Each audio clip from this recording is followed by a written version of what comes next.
Monsieur le Président de la République, j'ai eu le privilège d'accueillir vos distingués invités qui brûlent d'ailleurs d'envie de vous écouter. Et c'est sans protocole aucun que je voudrais très respectueusement vous inviter à présent à prendre la parole pour votre adresse à leur endroit.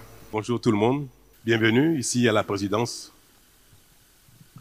C'est un format que nous n'avons pas l'habitude d'expérimenter, mais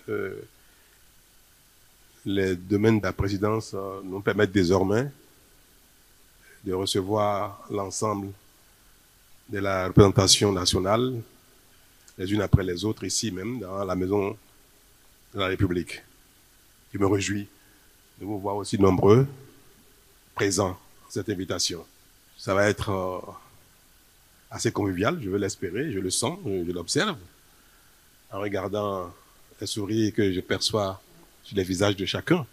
En tout cas, moi, je suis ravi de vous rencontrer. Je n'ai pas souvent eu l'occasion, mais il n'est jamais trop tard pour bien faire. Merci d'être là. À la veille de la 65e commémoration de notre indépendance, je vais me faire le bonheur, le plaisir, le devoir de faire avec vous une évaluation, un bilan de notre parcours depuis nos indépendances, voir ce que nous avons réussi à faire ensemble, nos parents, nous-mêmes, et demain ceux qui vont venir après nous, pour mesurer à quel point l'espoir d'un développement réel, d'un bien-être collectif et individuel par l'accès à la souveraineté est à notre portée. Et c'est cet exercice que nous allons faire ce matin pour entrer dans la célébration de notre 65e fête nationale. Je vais vous laisser choisir l'ordre des thèmes que nous allons aborder. Notre parcours en termes d'atteindre des objectifs de liberté, liberté fondamentale, les droits de l'homme, le bien-être matériel, le développement économique, qui regroupe tout, y compris la santé, l'éducation, tout.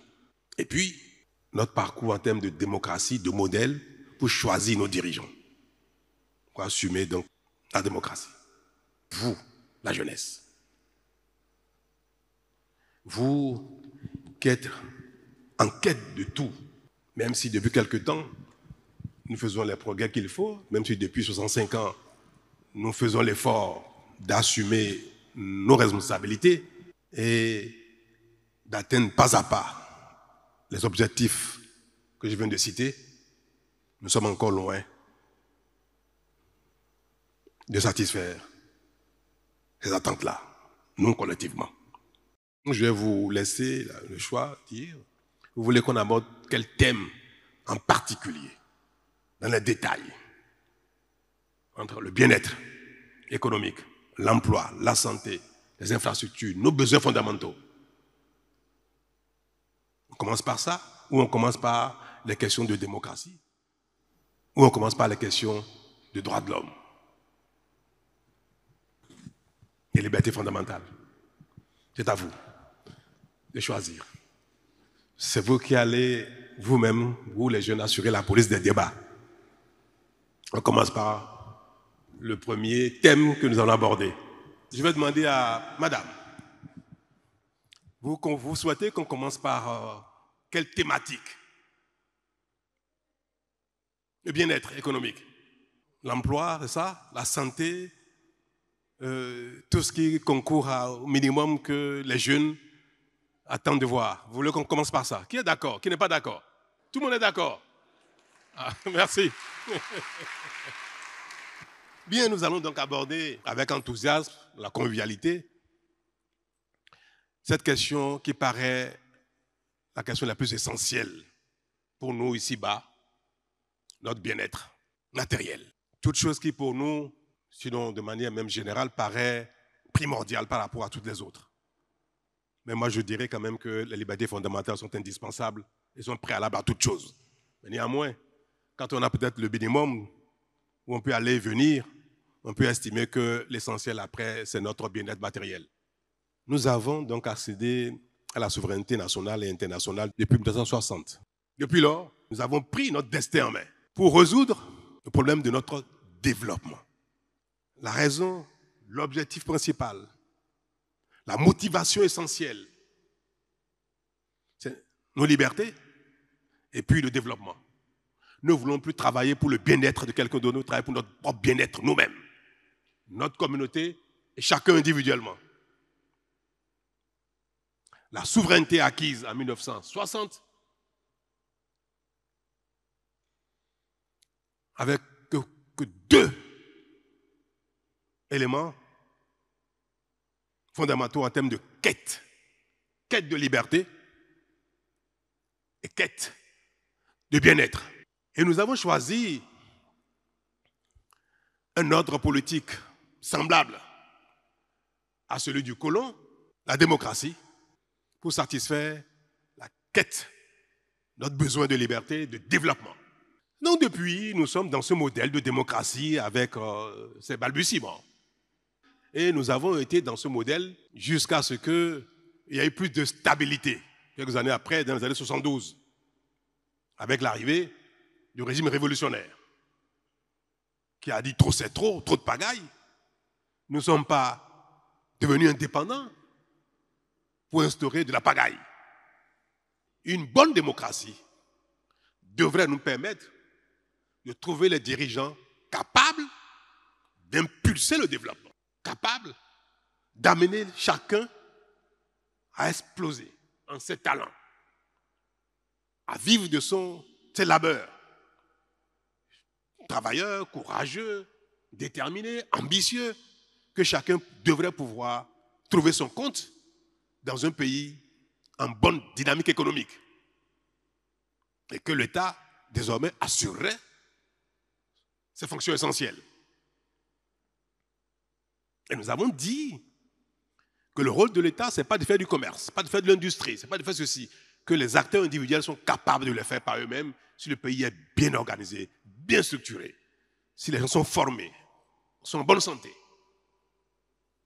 Et que les activités économiques devant assurer le bien-être seraient essentiellement du ressort des citoyens, individuellement ou en groupe. Donc nous avons eu un nouveau départ. Mais est-ce que, à la date d'aujourd'hui, nous avons commencé à atteindre les objectifs? Ou bien est-ce que nous sommes dans un processus où désormais l'espoir est permis? Que le bien-être matériel est à notre portée? Que le bien-être économique est à notre portée? Qu'après la conférence, même s'il y a des balbutiements, c'est toujours parce que les communautés humaines fonctionnent toujours avec des hauts et des bas. Est-ce qu'en 2025, même si tout continue de nous manquer, est-ce qu'aujourd'hui, il y a l'espoir, l'espérance, ou plus que ça, il y a des indices de développement réel?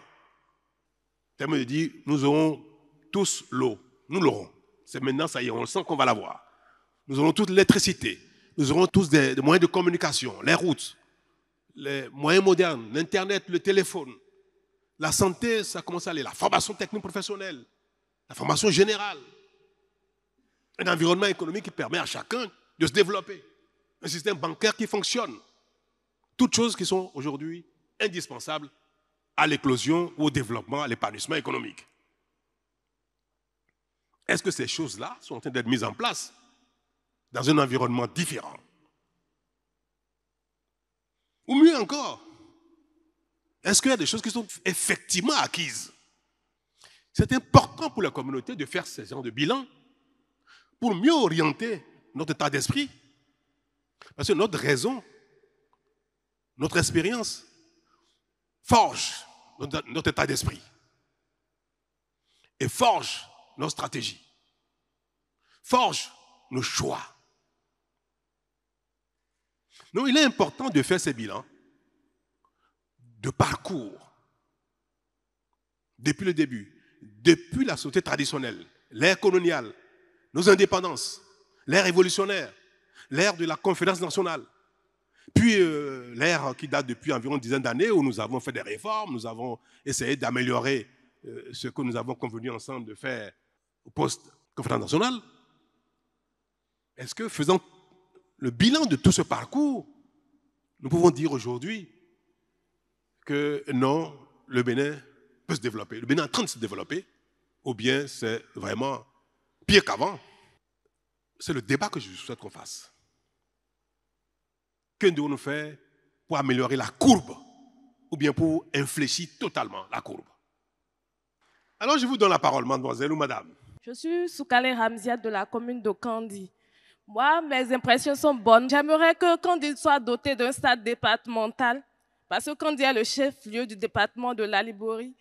Également, j'aimerais que le secteur du numérique soit plus élargi à Kandi. Parce que nous, jeunes de Kandi, on entend qu'il y a des panels du numérique, des concertations dans le cadre du numérique, mais ça ne vient pas à Kandi. Certes, on voit les informations sur les réseaux, mais on n'a pas l'opportunité d'y accéder et tout. Aussi, Kandi a besoin d'un marché moderne, nos femmes, notre marché est très restreint et nos femmes souffrent. Merci à vous. Excellence, Monsieur le Président de la République. Avant tout propos, je voudrais vous remercier pour cette initiative, cette occasion, cette opportunité que vous donnez aux jeunes de notre pays de non seulement vous rencontrer, mais de vous parler. Monsieur le Président de la République, je vous ai suivi religieusement et une fois de plus, vous venez de nous montrer que vous connaissez le pays. Et à ce titre, je voudrais me rappeler d'un certain nombre de choses. La jeune sœur, lorsqu'elle a pris la parole, disait tout à l'heure qu'elle souhaiterait qu'on parle de l'aspect économique ou matériel des choses. Et je trouve que fondamentalement, c'est ce qui préoccupe nos jeunes. Mais est-ce que nous pouvons valablement parler de l'aspect économique et matériel, prioritairement en ce qui concerne les jeunes, sans évoquer la loi sur l'embauche?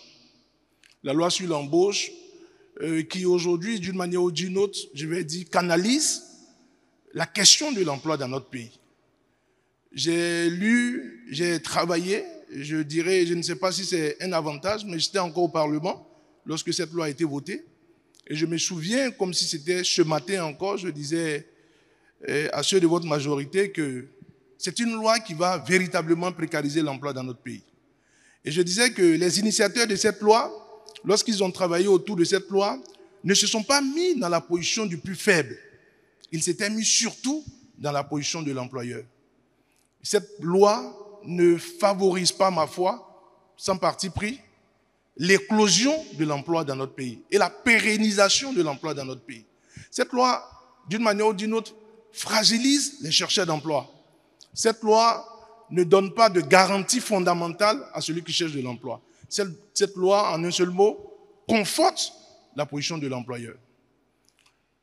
Je dis ça, je finis de dire ça, Monsieur le Président de la République, lorsque j'insisterai aussi sur le fait que, suivant votre développement, vous avez insisté sur le fait que, au lendemain de la conférence des forces vives de la nation, notre pays a fait l'option d'aller vers le libéralisme économique.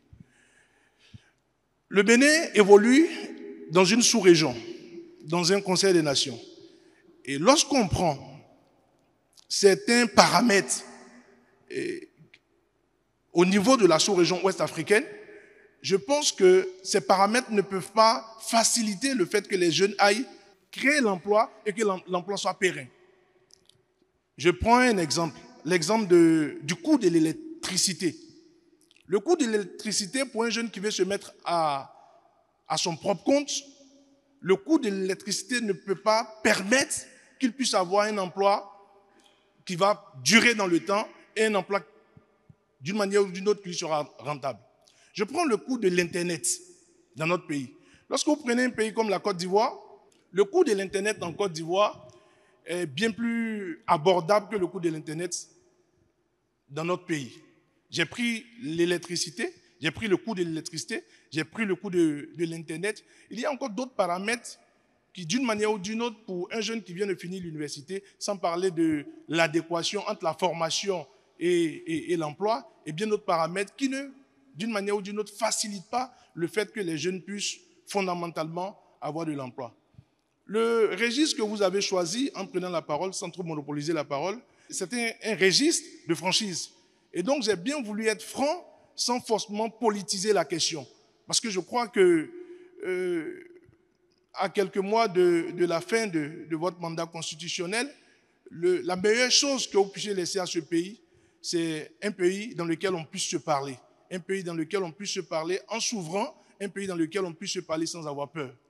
Et donc, sur la question de l'emploi, voici les quelques éléments que j'ai bien voulu mettre en exergue, c'est-à-dire le coût de l'électricité qui est très cher, le coût de l'Internet qui n'est pas du tout abordable, et puis la question de la loi sur l'embauche qui, ma foi, ne garantit pas et ne sécurise pas l'emploi pour les chercheurs d'emploi. Je vous remercie. Vous avez abordé tous les deux un aspect très important de notre bilan de trajectoire.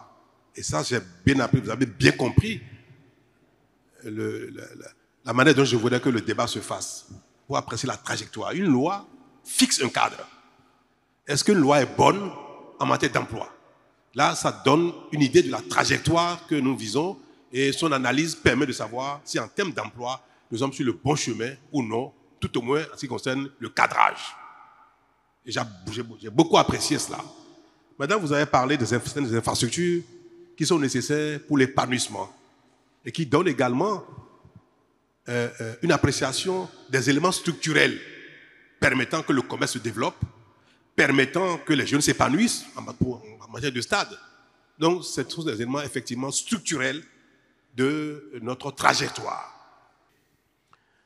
Je vais commencer par la question d'emploi, la loi qui a été votée, puis je vais venir sur les détails.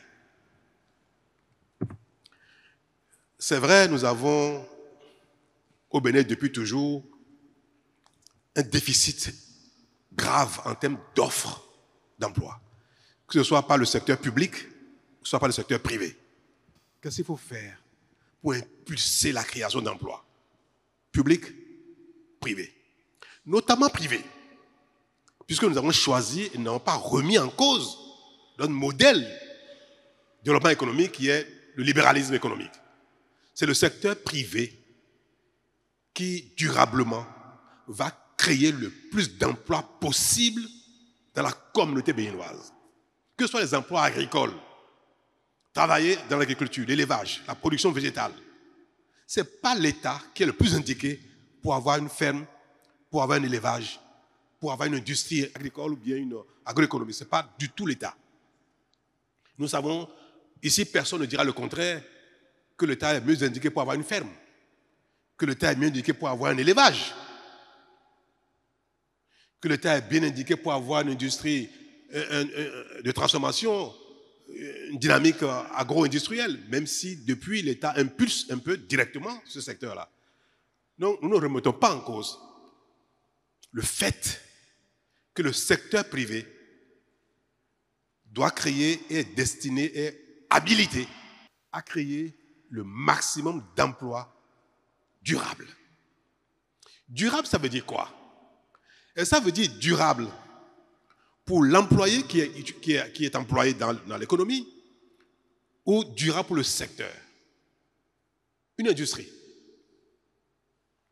que vous allez venir installer demain, vous, si vous avez les moyens. Vous êtes financé, vous avez le besoin, vous avez des partenaires, vous créez une industrie. Qu'est-ce qui est plus important pour vous? Et qu'est-ce qui fera que cette industrie va traverser le temps? 5 ans, 10 ans, 20, 99 ans, et vous allez passer la main à vos héritiers. Est-ce que ça va être le fait que celui qui y travaille est rassuré d'avoir son emploi jusqu'à sa retraite? Ou bien c'est le fait que l'unité de production va produire et traverser le temps? Qu'est-ce qui est plus important que les deux? Pour le Bénin et pour vous-même, industriels, vous-même, investisseurs. On va parler franc. On va se parler, moi je n'ai pas l'habitude des langages politiques. Est-ce que c'est la stabilité pour Pierre, Kodjo, Bio et consorts? Il a un emploi, il a été embauché, il est sûr de finir sa carrière, d'aller à la retraite, d'avoir un salaire convenable tout le temps. Est-ce que pour vous, C'est ça qui prime par rapport à la durabilité de l'entreprise elle-même. Sur les principes. Répondez-moi. Monsieur le Président, si je dois répondre, je dirais que je vais vous retourner la parole parce que je n'ai jamais été employeur. Mais vous avez sûrement envie de devenir un jour quelqu'un d'important, de riche et de créer des emplois. Probablement. Mais vous avez sûrement à la maison un gardien, une nounou, non? Bon, vous avez une nounou? Oui, j'ai une nounou. Est-ce que vous avez une nounou pour vos enfants? Vous avez une femme de ménage pour vos enfants? J'ai une nounou pour les enfants. Vous avez une nounou pour vos enfants? D'accord. Oui. Pour vous, qui payez la nounou, qu'est-ce qui est plus important pour vous? Est-ce que c'est le fait que la nounou soit là pour 20 ans, 50 ans, par son salaire? Ou bien c'est le fait que votre femme, vos enfants, aient le meilleur service de nounou? Qu'est-ce qui prime pour vous? Par rapport à votre nounou, par rapport à votre chauffeur, qu'est-ce qui prime? Je n'y ai pas pensé. Je n'avais pas pensé à ça. Non, je n'y ai pas pensé. Non, je n'y ai pas pensé. Je n'y avais pas pensé. Oui, non, mais je n'y ai pas pensé. Vous n'avez pas pensé à ça? Non, je n'y ai pas pensé, Monsieur le Président. En fait, il a répondu à la question.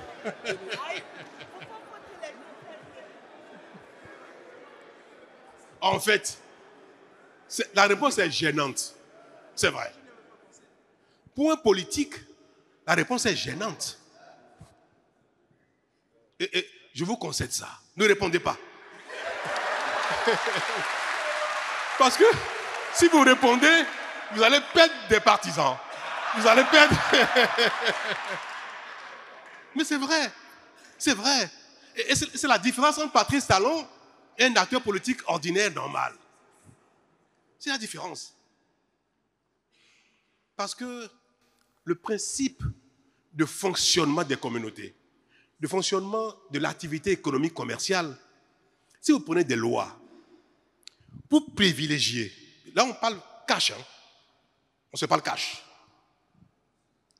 Si vous prenez des lois qui manifestement sont destinées essentiellement à protéger l'employé, personne ne viendra investir chez vous. Mais la vie est comme ça, on n'y peut rien. Et c'est la tendance des investisseurs. Si vous êtes syndicaliste, vous défendez l'emploi, le jour où vous allez créer votre entreprise, vous n'aurez plus du tout la même pensée que le syndicaliste. Or, qu'est-ce qu'on veut au Bénin? Moi, je veux qu'il y ait des milliers d'entreprises. Je veux qu'il y ait des milliers d'artisans.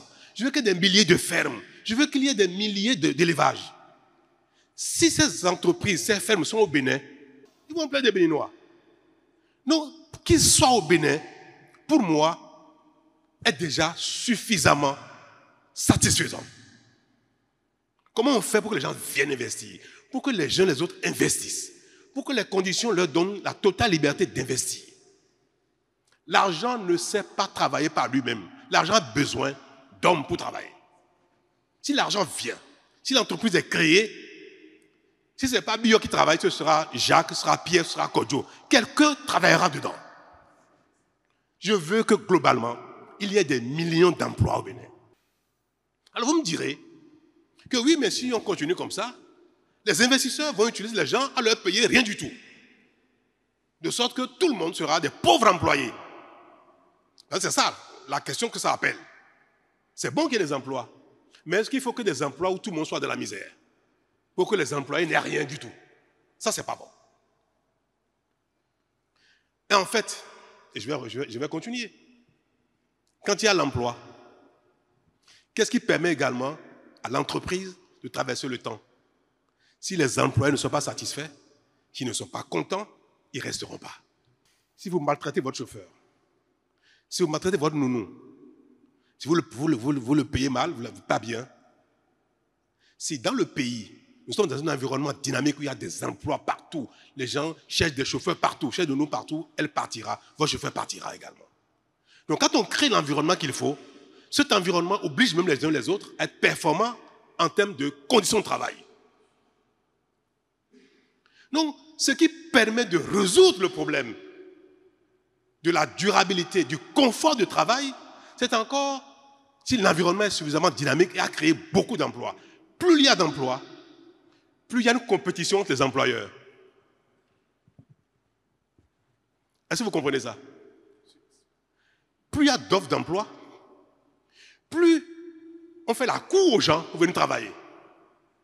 Quand il n'y a pas assez d'emplois, la loi peut être faite n'importe comment, l'employé sera maltraité. Donc, en définitive, la seule solution qui permet de régler la vie de l'entreprise, la durabilité, son parcours dans le temps et en même temps le confort des travailleurs, c'est qu'il y ait un grand nombre d'offres d'emploi, de sorte que le nombre d'emplois, de demandeurs d'emploi soit même inférieur ou à peu près équilibré avec le nombre d'offres d'emploi. Toutes les lois, toute notre stratégie doit être dans ce sens-là. Faire tout ce qu'il faut pour qu'il y ait des milliers d'offres d'emploi, d'entreprises sur le territoire. Ça suffit. Le reste là, on n'a même plus besoin de légiférer. Pourquoi la plupart des pays socialistes communistes sont tombés? Pourquoi? Pourquoi les pays communistes ne sont pas devenus les puissances du monde? Ils sont tombés les uns après les autres. Parce que le modèle est trop social. Regardez aux États-Unis. Ils sont dans le plein emploi. Les États-Unis, c'est le pays où il y a le moins de lois qui protègent l'emploi. Ils sont dans le plein emploi. Le taux de chômage est très faible. Tout le monde part de partout pour aller travailler là-bas. C'est pour ça que j'ai dit un mot que j'assume.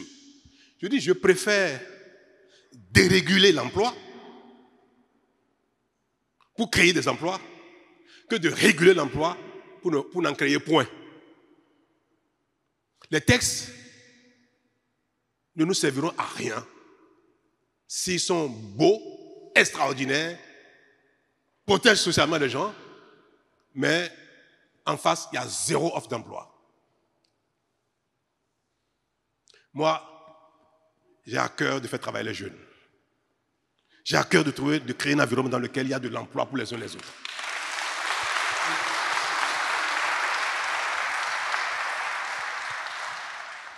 Et j'essaie de mettre mon expérience, un peu mes connaissances, au service de mon action dans la charge. Est-ce que j'ai de plus que vous? Et vous l'avez confessé tout à l'heure. Vous voulez accéder au pouvoir politique. Vous voulez créer des emplois. Vous voulez administrer le pays, vous voulez administrer les entreprises, et vous dites, je n'en sais rien de tout ça, je ne vais pas réfléchir à ça. C'est grave. C'est grave pour un homme qui a une vocation politique. C'est grave. C'est grave. Vous voulez gouverner le Bénin, des entreprises, des banques et tout ça là, et vous refusez même de réfléchir. Vous dites, je ne veux même pas réfléchir à comment faire pour que ce soit bien. C'est grave. Pas dit ce soir. Vous allez venir chez moi tous les soirs. Je vous offre 1 heure. Oui. Ah oui, je suis sérieux, hein. Guy Mitokpe, je vous prends en témoin tous les soirs. Je vais consacrer 20 à 21 heures à Guy Mitokpe selon sa disponibilité pour venir échanger avec moi. On va travailler comme ça. Tous les jours.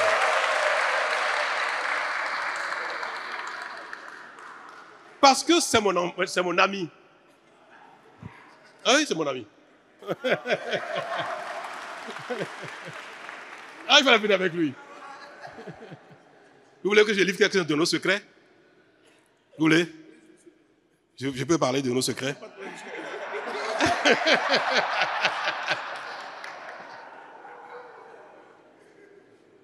Est-ce que vous savez pourquoi M. Azanaï et moi on s'est fâchés? Le président Azanaï. Vous savez pourquoi on s'est fâchés?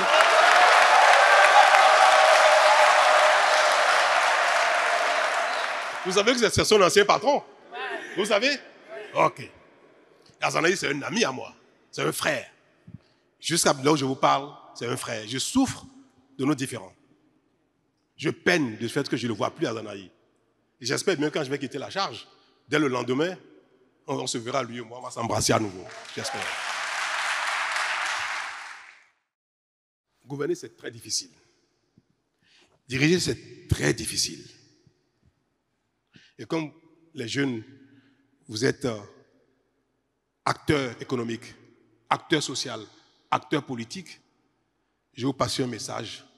vous qui avez la volonté d'aller exercer des fonctions politiques, le premier serment que vous devez faire à vous-même, devant votre miroir, à l'intérieur de votre chambre, c'est de dire, si j'ai l'occasion un jour, je vais travailler en faisant fi de mes propos politiques avant d'arriver dans la fonction. Si la nature, le peuple, vous confie à vous son destin, dans la charge, soyez prêts à devenir impopulaire. Parce que la réalité, c'est autre chose. On vient d'échanger en direct sur un sujet important, très important. Une loi qui organise l'emploi et une loi qui donne tout, apparemment, à l'investissement. Et qui apparemment, sacrifie l'employé. C'est un sujet éminemment sensible, difficile à évoquer, difficile à défendre quand on fait le choix de l'investissement.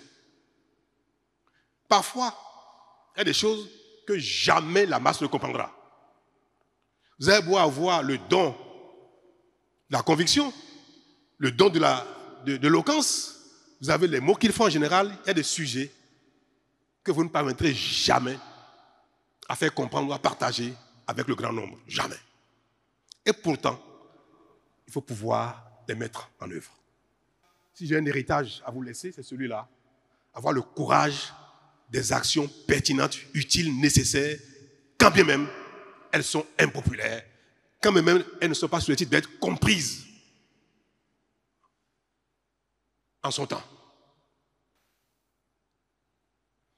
Vous avez évoqué, madame, le fait que il manque des marchés dans beaucoup de pays, dans beaucoup de communes ici. Ce qu'elle a dit sur Kandi concerne beaucoup de communes. Ce qu'elle a dit sur les stades concerne beaucoup de communes. C'est pareil pour l'eau. Il y a des endroits au Bénin où il n'y a pas l'eau potable à boire. Nous avons des endroits où il n'y a pas l'électricité. Nous avons des endroits où il n'y a pas la connexion. Et tout à l'heure, il a dit comment on peut investir ici durablement si on a l'électricité aussi chère.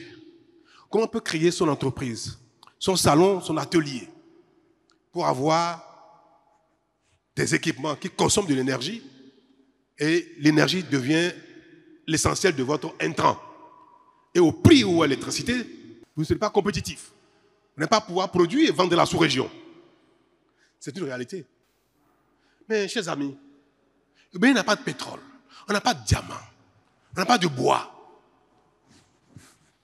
Nous travaillons avec ce qu'on collecte sur les uns les autres comme TVA.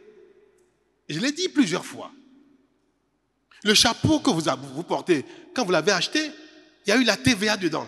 Donc nous tous, nous contribuons, chacun à son niveau, aux recettes publiques. Ce n'est pas seulement ceux qui paient les impôts directement qui payent quelque chose à l'État. Hein. Même ceux qui consomment, vous consommez. Vous avez le sucre. Le sucre, on l'importe. Vous payez quelque chose. La TVA et la douane. Donc le Bénin, l'État du Bénin, n'a comme ressource que ce que nous collectons sur vous, sur nos citoyens, sur les entreprises, sur les individus. Même les plus pauvres, quand ils mangent un morceau de sucre, il a payé quelque chose, un petit centime. Il n'y a que ça que nous avons. Puis quand on va demander aux banques locales ou étrangères de nous prêter de l'argent, les gens regardent comment nous collectons. Vous collectez 100 francs. Vous consommez 90. Vous pouvez avoir 10 francs pour payer votre dette. Vous avez un salaire. Vous allez à la banque, on regarde comment vous gagnez comme salaire. Donc on ne vous prêtera que ce qui est compatible avec votre capacité de remboursement. Voilà que le Bénin n'a que les impôts qu'il collecte. Donc quand on présente ça chaque année, l'année dernière, on a collecté tant d'impôts. On a eu tant de dons, un peu. Il y a encore un peu de dons. On montre aux banques pour dire voilà ce que nous avons. Les banques calculent et disent vous là, on peut vous prêter tel montant. Vous avez déjà des dettes avant. Hein. Vous payez normalement, c'est vrai. Mais quelle est votre capacité de remboursement qui reste? C'est en fonction de ça qu'on vous prête encore de l'argent. Quand nous levons de la dette, je vous rassure, chers jeunes, que ça tient compte de notre capacité globale d'endettement. Nous ne sommes pas en surendettement. Et puis c'est transparent. Et on publie chaque année nos recettes. Donc, on ne peut emprunter que ce qu'on peut rembourser. Voilà qu'il n'y a pas le courant partout. Il n'y a pas d'électricité partout. Il n'y a pas Internet partout. Comment on fait pour financer tout ça? Par an, sur 5 ans, sur 10 ans, on ne pourra financer que ce que notre argent, ce que ça nous permet de financer sur 5 ou 10 ans. Une bonne partie du territoire sera électrifiée, mais pas tout le territoire. Parce que on a fait les calculs, on m'a dit non. C'est seulement quand on fait les projections, c'est en 2027, 2028 qu'il y aura le courant partout. En 2025, on peut faire des miracles, on ne peut pas, parce qu'on n'a pas les moyens de le faire. Internet, c'est pareil. C'est pour ça que des fois, il y a des choses que nous projetons, et 1 ou 2 ou 3 ans après, malheureusement, nos projections sont un peu faussées, et l'atteinte des objectifs est différée de 1 ou 2 ou 3 ans. Donc, ce n'est pas pour rien, madame, que l'électricité n'est pas partout, que l'eau n'est pas encore partout, que les marchés ne sont pas partout. On a fait des marchés, on a fait la projection, on a fait des stades, et on sait que dans 3 ou 4 ou 5 ans à venir, la deuxième vague qui va commencer en 2026 va satisfaire encore un grand nombre de communes, en stade, en marché et autres. Et notre objectif, c'est que sur les 3 phases, il reste encore 2, d'ici 7 ou 8 ans maximum, toutes nos communes soient dotées en termes de stades, d'infrastructures sportives et marchandes, toutes les communes. Nous, on a commencé, on a montré que c'est possible.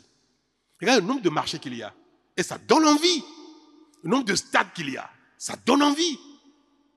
Donc, désormais, le Bénin est capable, sur 5 ans, sur 10 ans, de faire ça. Et de répéter la même chose sur les 10 années à venir. Ce qu'on a fait les 10 ans passés, on est capable de faire encore mieux les 10 ans à venir. On a donné la tendance que nos recettes sont capables de satisfaire nos besoins. Mais le prix,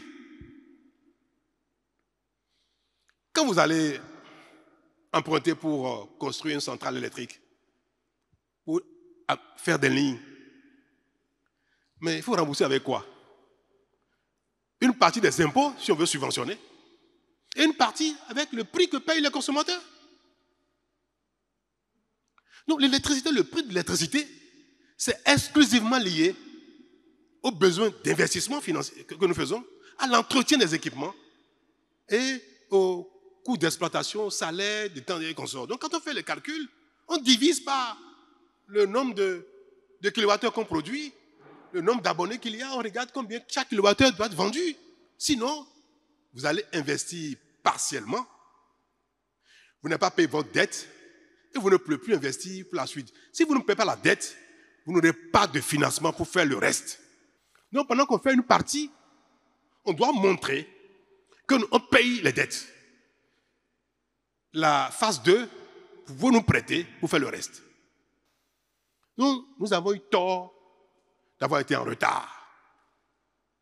Nous avons eu tort d'avoir fait un Maria Gleta à 40 milliards qui n'a pas allumé une ampoule. Aujourd'hui, pour faire la même chose, il nous faut 2 fois plus d'argent. C'est ça la réalité du monde dans lequel nous sommes et notre réalité à nous. L'électricité est chère, Internet est cher, c'est vrai, mais il vaut mieux avoir Internet un peu cher que zéro Internet. Il vaut mieux avoir le courant un peu cher que zéro courant. Il vaut mieux avoir l'eau un peu cher que pas d'eau du tout. Regardez tout ce qu'on investit pour le secteur de l'eau. Regardez partout. Nous n'avons rien fait presque dans le passé. On a fait des choses qu'on n'a pas entretenues. Tout est en train de tomber en panne au fur et à mesure que la population consomme de plus en plus. On déploie des centaines de milliards qui n'étaient même pas prévus. Mais je dis, je préfère amener l'eau potable à mon concitoyen, où qu'il soit, qu'il paye le prix, même si c'est cher, au moins il sait que s'il a l'argent, il peut avoir l'eau potable. Les gens qui ont l'argent, ils n'ont pas l'eau. La notion de prix, cher pour l'eau, pour les péages, pour les routes, pour l'électricité, pour Internet, nous devons savoir que c'est ce que j'appelle serrer la ceinture.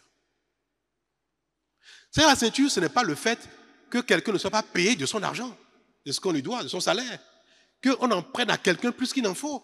C'est aussi capable de payer le péage, parce qu'en payant le péage, on peut entretenir les routes. On peut construire d'autres routes avec ça.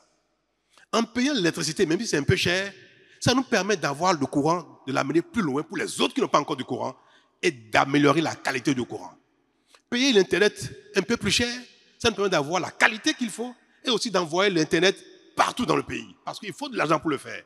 Et qui va payer? Ce n'est pas nous. Donc le prix que nous payons, même cher, est destiné à satisfaire les besoins que nous avons. C'est notre moyen de financer l'investissement et de financer l'exploitation, de financer l'entretien. Moi, ce que j'aimerais, on va dire, faisons tout pour améliorer la qualité de l'Internet. Faisons tout pour qu'il y ait de l'Internet partout. Faisons tout pour qu'il y ait du courant partout, qu'il y ait de l'eau partout. C'est un nouveau deal que je veux, avec vous aujourd'hui, convenir et signer. Un deal nouveau, qui est que, même si c'est cher, on veut le faire.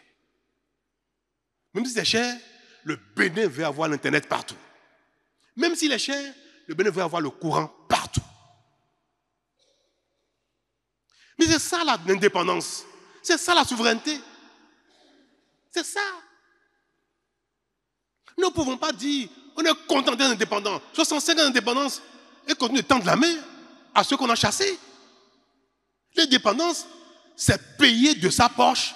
La souveraineté, c'est payer de sa poche ce qui nous manque. Oui. 65 ans après, nous devons être capables, même si c'est cher, d'avoir l'eau, l'électricité, Internet, les routes, la santé, l'école, la formation technique professionnelle. Même si c'est cher n'importe comment, on va vendre tout ce qu'on a pour avoir ça s'il faut.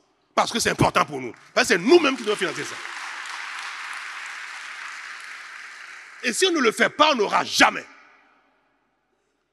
Ce qui nous a manqué aujourd'hui manquera à nos enfants. Ce qui nous manquera aujourd'hui manquera à nos petits-enfants. Si nous refusons de faire les efforts qu'il faut.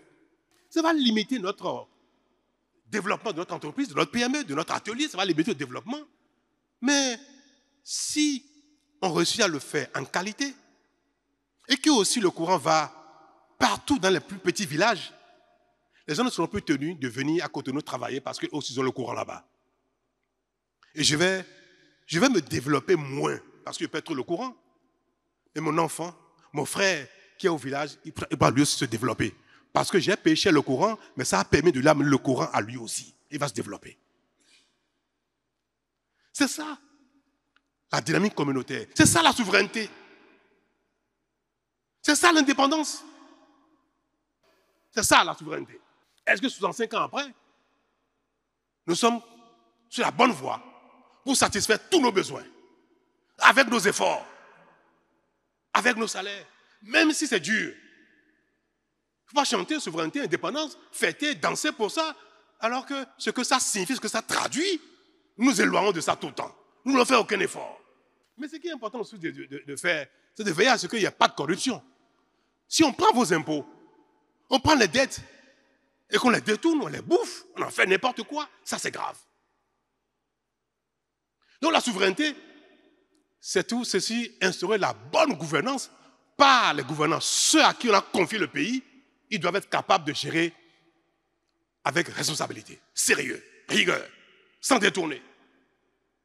Moi, quand je vois les gens, les Béninois, j'aimerais que leur principale récrimination, reproche, c'est les questions de mauvaise gouvernance. Mais on n'en parle jamais. Moi, ça me frustre de ne pas voir mes concitoyens donner plus d'importance à la bonne gouvernance qu'au reste. Le développement économique passe par l'effort nous-mêmes, la collecte de nos moyens, mettre ensemble nos moyens et bien les gérer. Et bien les gérer. Donc, lutter contre la corruption, lutter contre la mauvaise gouvernance et critiquer, faire attention, réprimer les détournements des ressources. C'est dans cela que je voudrais vous rassurer de ce que la loi, pour conclure, si il y a des aspects qui ne sont pas encore suffisamment incitatifs pour l'investissement, au contraire, il faut rajouter ça. Donc je vous demande de M. Ntobo de réfléchir pour voir qu'est-ce qu'il faut rajouter à la loi pour que ce soit encore plus incitatif pour l'investissement. On veut que les Béninois ne quittent pas ici pour aller investir ailleurs. Regardez ce qu'il faut enlever encore pour favoriser l'investissement. Ne regardez pas ce qu'il faut rajouter pour contraindre l'investisseur.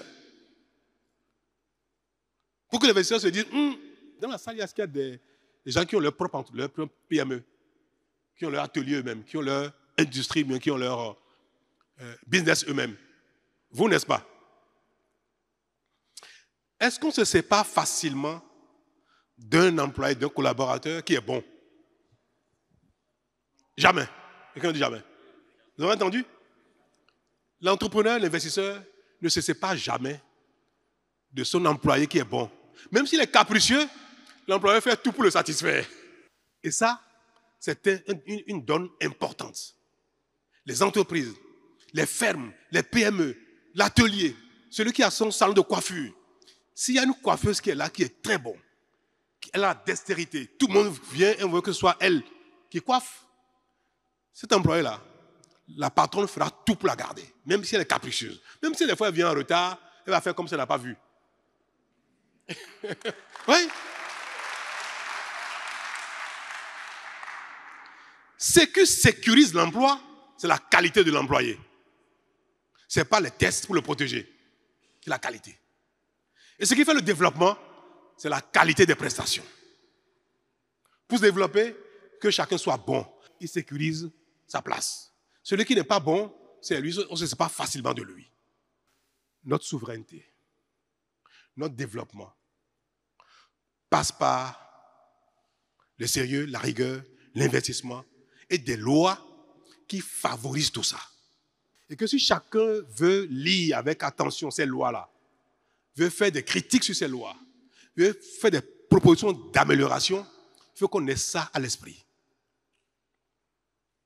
C'est ça qui doit nous guider pour faire les commentaires sur la dynamique, la stratégie, les lois que nous prenons. Parce qu'on a un objectif, on veut que le Bénin se développe. Si c'est ça le vecteur, le fil conducteur de nos stratégies, de nos lois, de nos réflexions, nous allons avoir les tests qu'il faut, nous allons faire les choix qu'il faut pour que le Bénin, dans 5, 10, 15, 20 ans, soit un pays développé et c'est à notre portée.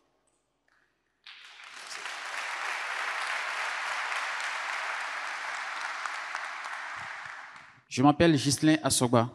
Je suis activiste politique de la commune de Glazoué.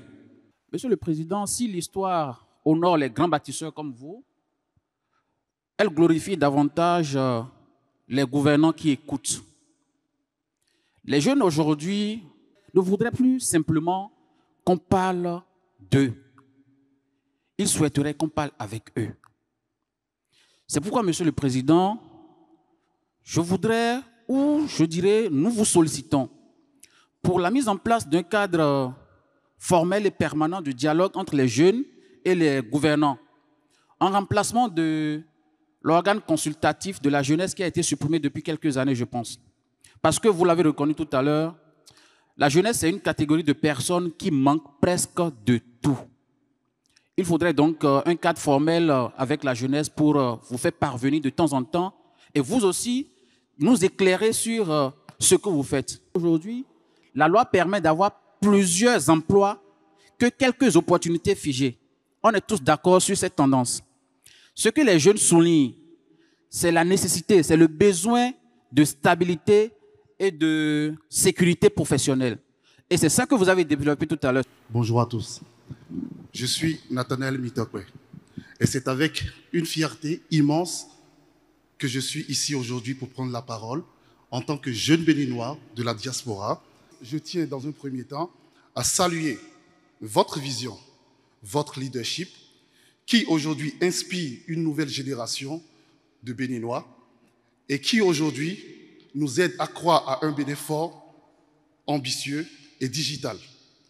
Vive le Bénin, vive la jeunesse engagée et vive la République. Je suis Davodou Gamaï Léonce, entrepreneur de presse et journaliste, cofondateur et dirigeant du groupe de presse Banuto.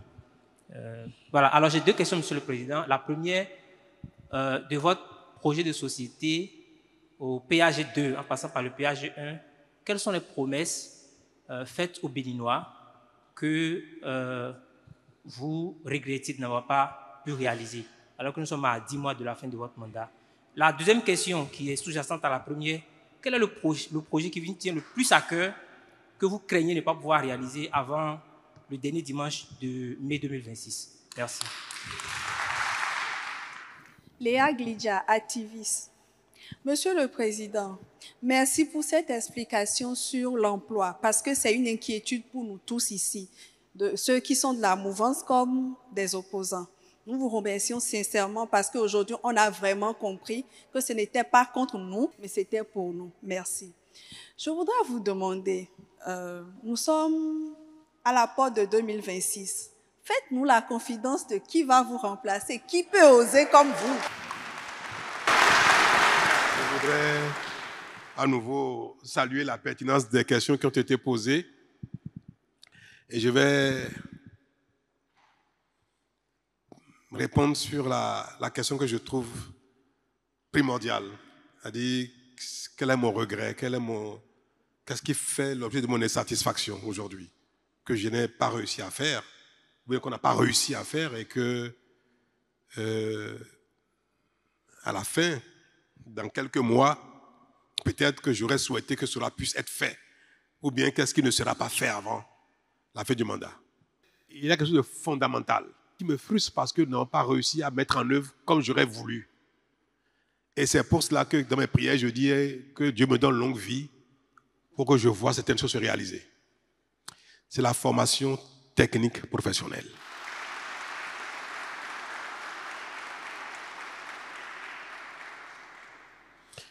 Nous avons commencé le premier mandat avec beaucoup d'ambition. J'ai entamé le deuxième mandat avec les ambitions encore plus renforcées. Mais nous sommes en 2025 et en la matière, nous avons réussi très peu. Nous avons mis en œuvre très peu. C'est mon, je ne dirais pas un regret, mais c'est ma frustration. Fondamentale. La plus grosse frustration. Parce que c'est la clé du développement durable et du développement effectif. Si les Béninois, les jeunes Béninois, génération après génération, ne bénéficient pas de formation adéquate pour satisfaire les besoins de leur pays, satisfaire les besoins de la sous-région, satisfaire les besoins de l'humanité, ils n'auront jamais le plein emploi. Et notre pays ne va pas se développer. Une chose est de payer des impôts, d'en collecter. Une autre est de faire des routes, de l'eau, de l'électricité. Même d'améliorer le système de santé. Mais une autre est de faire de chaque citoyen la véritable richesse. Avoir de l'or, du diamant, du bois, du manganèse, c'est rien. On peut se développer en ayant zéro de tout ça. On peut avoir tout ça et ne pas se développer. Je ne vais pas citer de mais vous connaissez beaucoup de pays dans le monde, je ne sais pas si c'est en Afrique, je dis dans le monde, qui ont tout ça, mais qui n'ont pas réussi encore le développement. Mais il y en a d'autres qui n'ont rien de tout ça et qui sont développés. La richesse la plus fondamentale, la plus durable, la plus importante, c'est l'homme, c'est la jeunesse, c'est les gens qui sont actifs. Et aller forer pour avoir du pétrole et l'exploiter vaut moins que de former l'homme. Un pays qui a du pétrole, qui a sa population pas formée du tout, si on lui dit de faire le choix, de consacrer tout son argent pour forer, exploiter et avoir des recettes, il va dire je vais forer d'abord. Parce qu'après, avec le pétrole, je vais former les gens après. Nous sommes dans le seul domaine dans lequel les jugeances ne déterminent pas l'action. Parmi les jugeances, c'est l'urgence du jour qui détermine l'action au lieu de l'urgence structurelle. C'est un devoir de philosophie de français. On va faire une thèse dessus. Entre l'urgence du jour et l'urgence structurelle. La formation technique professionnelle devrait être le premier investissement des États, des gouvernants. Quand nous sommes arrivés en 2016, on a fait des débats budgétaires. Faut-il consacrer tout de suite un grand nombre à la formation technique professionnelle au détriment de l'eau, au détriment de l'électricité, au détriment des routes, au détriment des marchés ou au détriment des stades. Les débats ont été longs, monsieur le ministre d'État, difficiles. Et nous avons dit qu'il faut faire tout un peu, un peu. C'est notre choix, n'est-ce pas? Il faut faire tout un peu, un peu. Mais on aurait pu dire qu'on va faire fondamentalement d'abord la formation technique professionnelle et les autres très peu, très peu, très peu, très peu. Mais le pouvoir est politique. Et les électeurs, parfois, donnent le signal de l'urgence. C'est eux qui déterminent ce qui est urgent pour eux. Mais quand vous faites le tour dans le pays, vous regardez l'ensemble des requêtes. Vous voyez, donnons de l'eau en urgence. Donnons de l'électricité en urgence. Donnons des routes en urgence. Tout à l'heure, on a parlé d'emploi, de marché, de stade, d'Internet. Mais personne n'a parlé de la formation technique professionnelle. Personne n'a parlé de ça. Nous n'avons pas réussi à mettre en œuvre notre politique de formation technique professionnelle ambitieuse avant la fin du mandat. Mais la bonne nouvelle, même si je suis malheureux de ne pas voir ça pendant que je suis dans la charge, mais la bonne nouvelle, c'est que désormais, tout est prêt.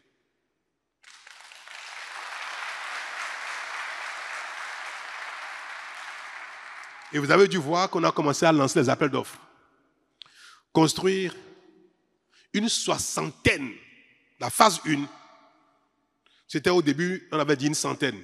Puis les coûts, les prix sont envolés complètement. Nous avons mobilisé des ressources, nous avons fait des études, et nous étions partis pour une centaine d'écoles techniques professionnelles, en passant par le secteur agricole, qui est un volet important, la formation industrielle, en mécanique, en hydraulique, en électricité, en Internet, numérique globalement, dans tous les domaines. Nous avons identifié, fait les études et nous avons les financements disponibles. Mais quand on a ce que vous n'avez pas fait il y a 5 ans, vous le faites aujourd'hui, le prix est doublé déjà. Quand on a réajusté le montant que nous avons par rapport, on est revenu à une soixantaine. Donc, c'est une soixantaine d'écoles techniques professionnelles qui sera construite, équipée, mise en œuvre. Ils ont commencé la formation.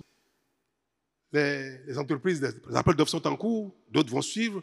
Dans environ 3, 6 mois, 9 mois, vous verrez toutes les écoles qui sont programmées commencer à être construites. L'action est dynamique. Le temps parfois nous fait défaut, mais la volonté est là. Les ressources sont mobilisées, les études sont faites et consorts, et la formation technique professionnelle, qui est ma frustration essentielle, sera une réalité dans les 18 mois, 2 ans, de sorte que la phase 2 qui va commencer en 2028 et nous permettre de passer à la vitesse supérieure pour que, en 2035 environ, notre souhait, on n'avait pas le 2030, mais ce sera 2035, peut-être un peu plus, sur 10 Béninois qui vont sortir du système scolaire, soit un niveau moyen ou niveau supérieur. Quand on fait les statistiques de ceux qui vont sortir du système scolaire, 7 Béninois sur 10 soient formés au métier. Si nous le faisons, nous réussissons à le faire, dans 20 ans, je vous dis, dans 20-25 ans, le Bénin sera un pays développé.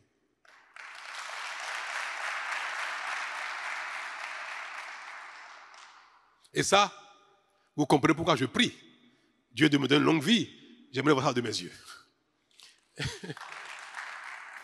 Je verrai que les enfants au Bénin, on demande à quelqu'un, tu as fait quoi? J'ai fait la mécanique, j'ai fait l'électricité, j'ai fait l'électronique. J'ai fait de la chimie moléculaire, mais je travaille après dans un laboratoire, j'ai fait de la recherche et consorts. Tel va dire, mais oui, moi, je fabrique des ventilateurs. Tel va me dire, mais je fabrique des grilles. On aura besoin d'importer des chaussures au Bénin. Nous en faisons déjà. Moi, j'ai vu quelqu'un, je dirais d'abord la semaine prochaine, qui fait de belles chaussures. Mais demain, peut-être que ce sera 10 ou 20 ou 30, 40 ateliers. Et nous allons envoyer des chaussures en Chine, en Italie, en France, en Côte d'Ivoire. Les lunettes, au lieu d'importer les verres médicaux, correcteurs, peut-être qu'on va les faire ici, nous-mêmes, directement. Pourquoi pas? Ce n'est pas des choses qui sont compliquées. Une petite formation, un peu de moyens, et c'est faisable. Il y a tellement de choses à faire quand on a de la formation, de la compétence, que le développement après paraît facile. Si nous le faisons, nous allons structurellement vaincre cette fatalité qui semble caractériser l'Afrique où on n'arrive pas à se développer. Tout c'est simple. On n'a pas besoin d'être un génie pour faire ces choses-là. Le temps ne nous a pas permis, les conditions ne nous ont pas permis de mettre en œuvre, dans toute son envergure, notre ambition de déploiement d'un système permettant la formation technique professionnelle de la plupart de nos jeunes.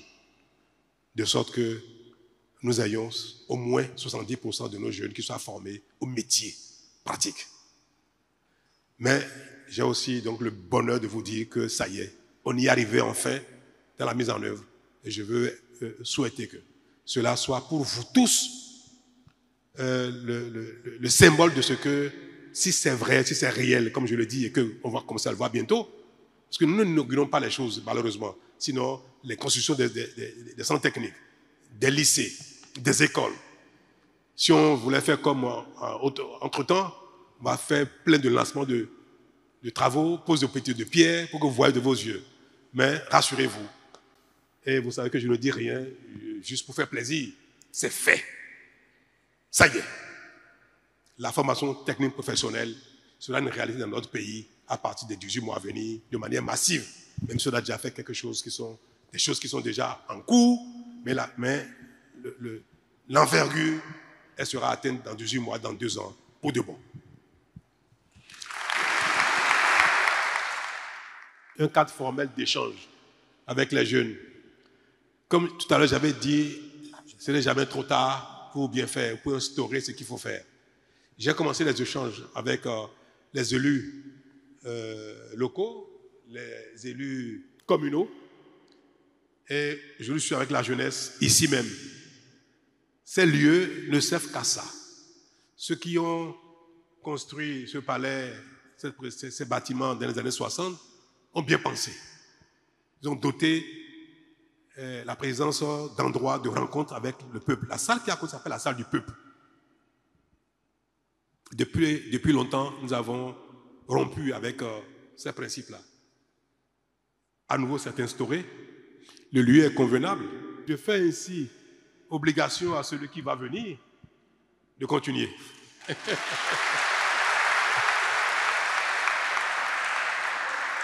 Celui qui va venir aura l'obligation de faire ce genre de rencontre, il n'aura plus le choix. Parce que ça y est, le cadre existe, la demande est faite, on a montré qu'on sait le faire, donc il le fera immanquablement. Pour répondre à votre question, merci. C'est qui? C'est qui? Oui, moi, je n'ai pas de dauphin. Malheureusement. Mais, je veux regarder parmi les gens, ceux qui sont ici, ceux qui ne sont pas ici, ceux qui sont vous et consorts, je vais regarder.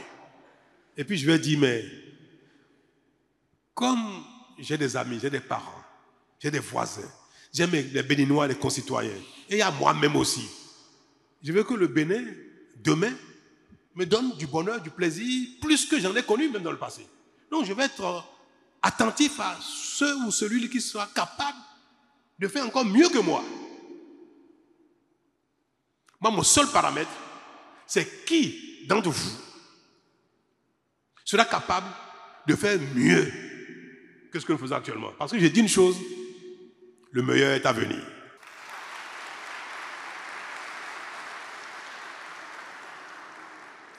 Le meilleur est à venir. Donc, je serai actif pour aller chercher. Si celui qui est le plus indiqué, le plus capable, le plus doté de la volonté, de l'engagement, capable de conduire une équipe, c'est celui-là que ma réflexion, mon imagination, mon inspiration, même si je constate qu'il ne m'aime pas, il passe son temps à m'insulter, il me déteste, même à la limite. Le mot est trop fort, hein? Je caricature. En tout cas, si même il n'y a pas une acquaintance particulière, une affinité entre lui et moi je le soutiendrai. Je ferai campagne pour lui, je dirai celui-là, c'est celui qu'il faut pour nous, même si ce n'est pas un ami. Parce qu'il ne s'agit pas de mes sentiments à moi, de mon affect. Il s'agit de mon bien-être de demain, le bien-être de vous, les uns des autres, de mes enfants, de mes petits-enfants, de mes voisins, de mes concitoyens. Il s'agit de leur bien-être. Et leur bien-être passe avant mon affection. Non, mon affection n'est pas du tout un paramètre pour faire le choix du prochain président. Moi, je ne sais pas si je serai bien inspiré. En tout cas, moi, celui que je vais identifier comme indiqué, je ferai campagne pour lui.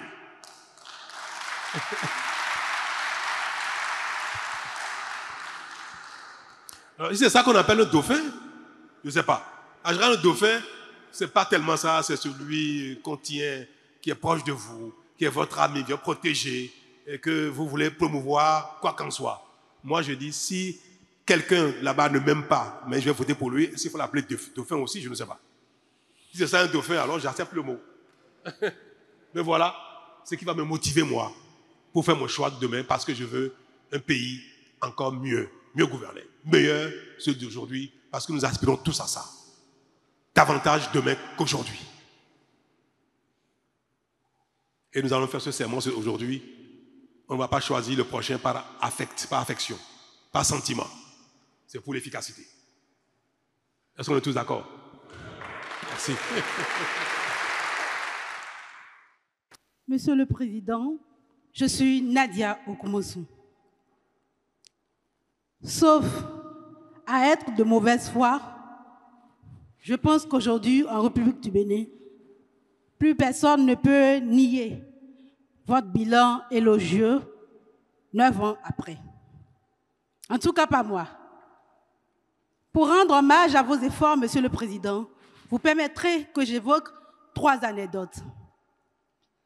À Dassa, où je suis née et ai grandi, de mon enfance jusqu'à l'année où j'ai obtenu mon baccalauréat en 2014, avoir accès à l'eau était la plus difficile des équations.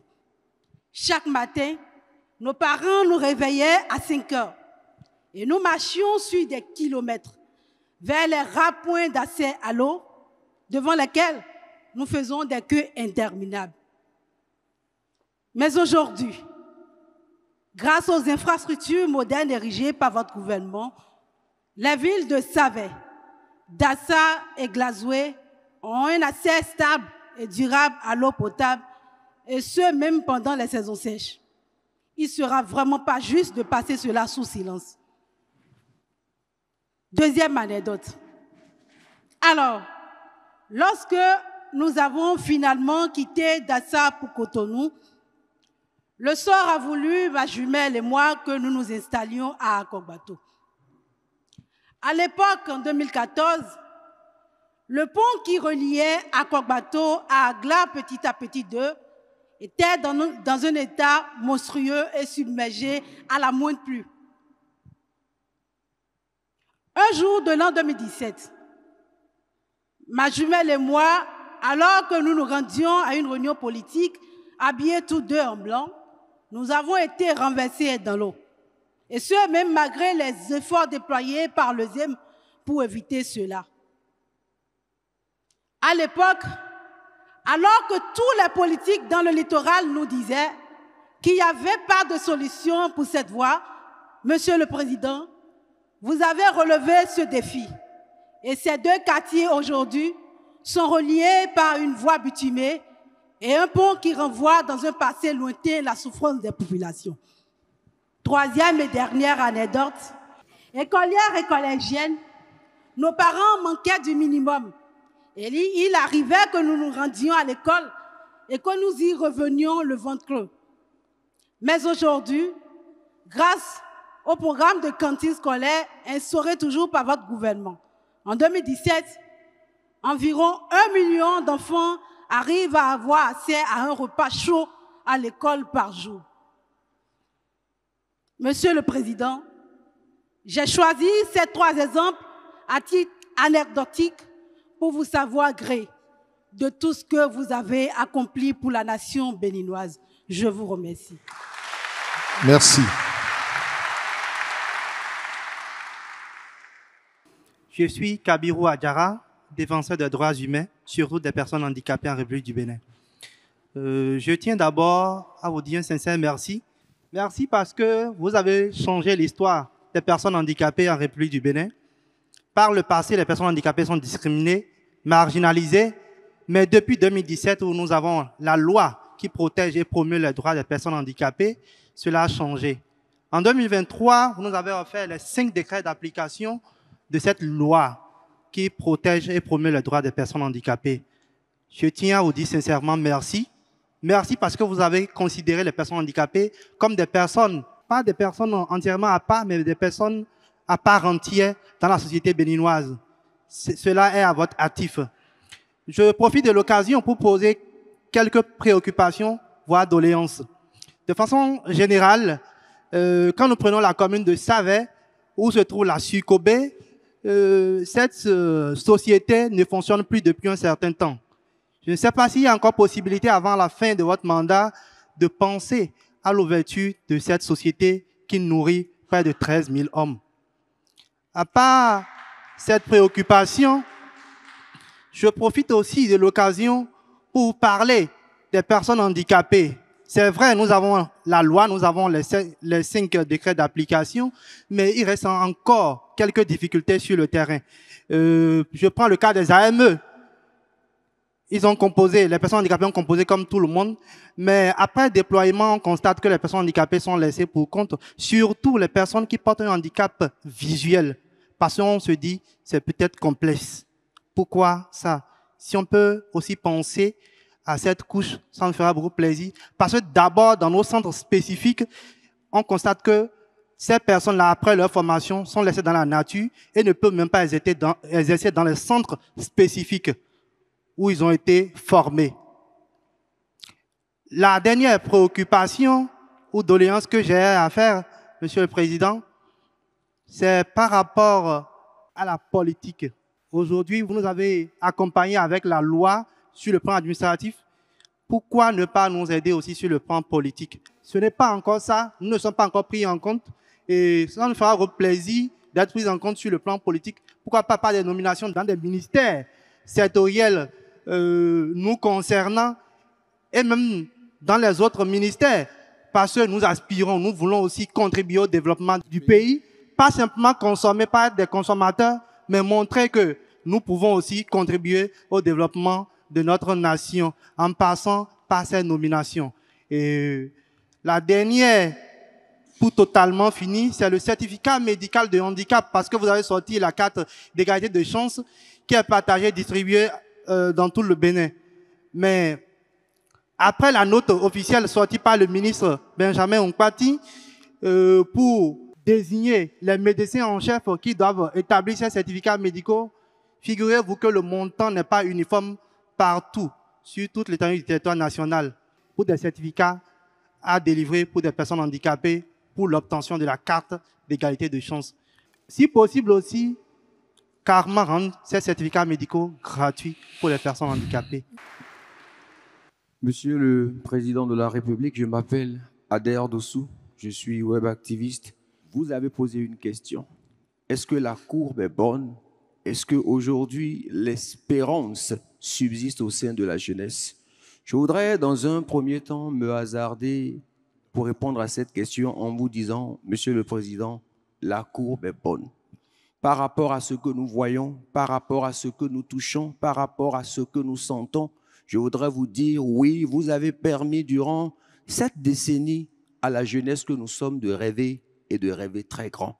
Lorsqu'à des occasions comme celle-ci, nous entendons ces explications que vous avez données, nous comprenons qu'au-delà même de ce que nous voyons, il y a beaucoup de choses qui ont été faites que nous comprendrons dans 10 ans, dans 15 ans, dans 20 ans.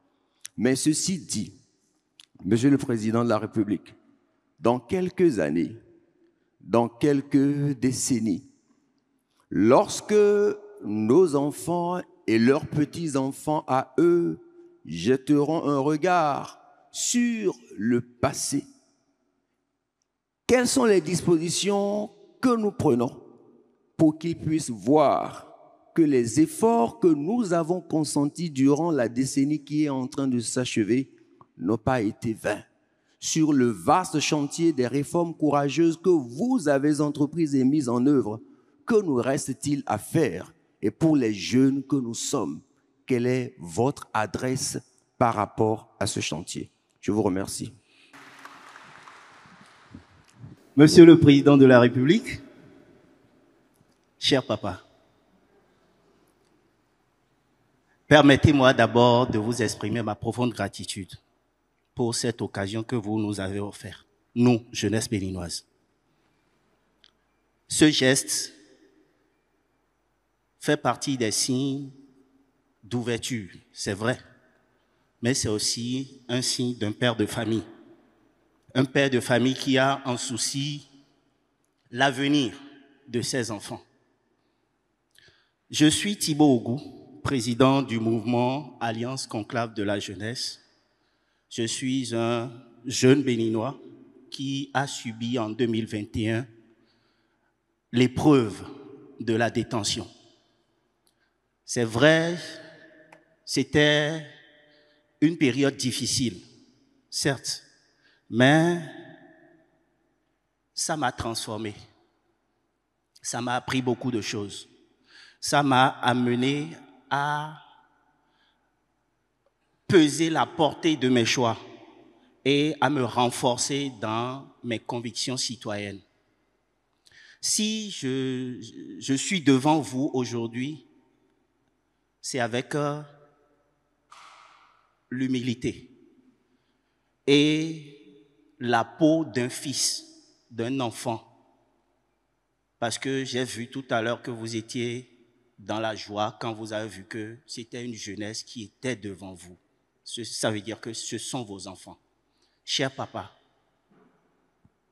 avec cette humilité, je voudrais vous demander que, en dehors de vos qualités d'homme d'État, très direct dans tout ce qu'il est en train de faire, et on voit depuis, je voudrais vous demander de nourrir l'esprit du Père que nous sommes en train de réclamer aujourd'hui devant vous pour penser à nos frères qui sont encore sous le coup de la loi. Je ne veux dire personne, même jusqu'à celui de l'avant-dernier, du dernier jour. Papa, pour cette fête d'indépendance, je voudrais bien que vous nous fassiez ça pour que la jeunesse commence par changer de mentalité et de dire sur votre personne. Parce qu'on dit que si on ne se rapproche pas de quelqu'un, on ne le connaît pas. C'est vrai. Si c'était avant la prison, Thibaut a pris le micro, il allait dire sortez-les, libérez-les. Mais papa, s'il vous plaît, ayez pitié, parce que la prison, ce n'est pas quelque chose de facile. Ils ont fait l'erreur. Et je parie qu'ils sont beaucoup à comprendre aujourd'hui qu'ils ne referont plus ces erreurs. Donnez-nous ce cadeau et vous allez voir comment nous allons rester derrière vous. Il y a une seconde que je voudrais vous demander, papa. J'étais en prison quand j'ai vu l'arrivée des objets d'art. J'avais eu de tristesse parce que je n'étais pas libre pour venir toucher ça de mes doigts. Mais je voudrais quelque chose. Ça va agir dans l'union de ces enfants que nous sommes au Bénin aujourd'hui. Si vous pouvez déjà enclencher des procédures pour faire ramener sur la terre béninoise les ossements du roi Béhanzin, ce serait très bien. Merci beaucoup, papa. Je sais que vous êtes un panafricaniste. Moi, c'est M. Imani Lucien. C'est une grande joie pour moi d'être dans cette salle aujourd'hui. Une grande joie pour mes collègues aussi. Monsieur le Président, en 2016, au lendemain de votre élection, nous étions chez vous à la maison. Et j'ai aimé vraiment votre franchise. Et je continue de l'aimer jusqu'à aujourd'hui, parce que vous êtes vraiment un homme franc. Ce jour-là, vous nous avez dit ce que vous pensez de nous. Monsieur le Président, aujourd'hui, dans cette salle encore, je vois le sentiment que vous nourrissez envers la jeunesse. Votre ambition de créer plus d'emplois, Monsieur le Président. Je me demande, comment peut-on créer plus d'emplois si on ne fait pas recours à la terre? Et en vous connaissant, homme de terre, à votre arrivée, ce que nous aimons espérer, c'est que vous allez nous reconvertir vers la terre. Monsieur le Président, je n'ai pas compris qu'en 9 ans, vous n'aviez pas un programme, un projet pour nous, pour notre reconversion. Monsieur le Président, pour finir, vous avez construit de belles marchés pour nos mamans. Mais circuler dans la ville de Cotonou, aucun abri de Zim pour que, avec quelques heures de travail, puisse aller là-bas se reposer. Les 2-3 interpellations sur lesquelles j'aimerais m'exprimer, vous m'avez prié d'avoir une attitude de paix à l'endroit de ceux qui sont encore en détention pour telle ou telle chose et que c'est une attente. Je crois que vous parlez notamment de ceux qui sont en détention pour des faits qui sont commis, même si c'est de droit commun, qui sont commis dans le champ politique, ou des gens qui ont une casquette politique et dont la détention s'apparente à une détention politique. Vous n'avez pas tort, parce qu'il y a des détentions qui sont politiques, même si c'est les faits sont condamnables dans le droit commun. Quelqu'un qui fait de la violence à l'occasion d'une revendication politique peut être condamné pour la violence, mais c'est commis dans le champ politique. Donc, effectivement, il faut pouvoir, à un moment donné, si on est capable de faire la part des choses entre les faits de droit commun, mais qui sont commis par des acteurs politiques ou commis dans le champ politique. C'est toute la difficulté. Et en termes de faits politiques purs, le choix de montrer de la magnanimité n'est pas toujours facile. Ce choix n'est pas toujours facile. Et je l'ai déjà exprimé une fois, je vais le dire à nouveau de manière très sincère. Vous savez très bien que je ne suis pas de nature à ne pas susciter de l'amitié, de l'amour, de l'admiration. Tout homme bien constitué veut bien aussi susciter de son interlocuteur ou de ceux qui le regardent, ceux qui sont en face de lui, de l'admiration, de l'affect. Or, pardonner est quelque chose qui concourt à votre propre satisfaction.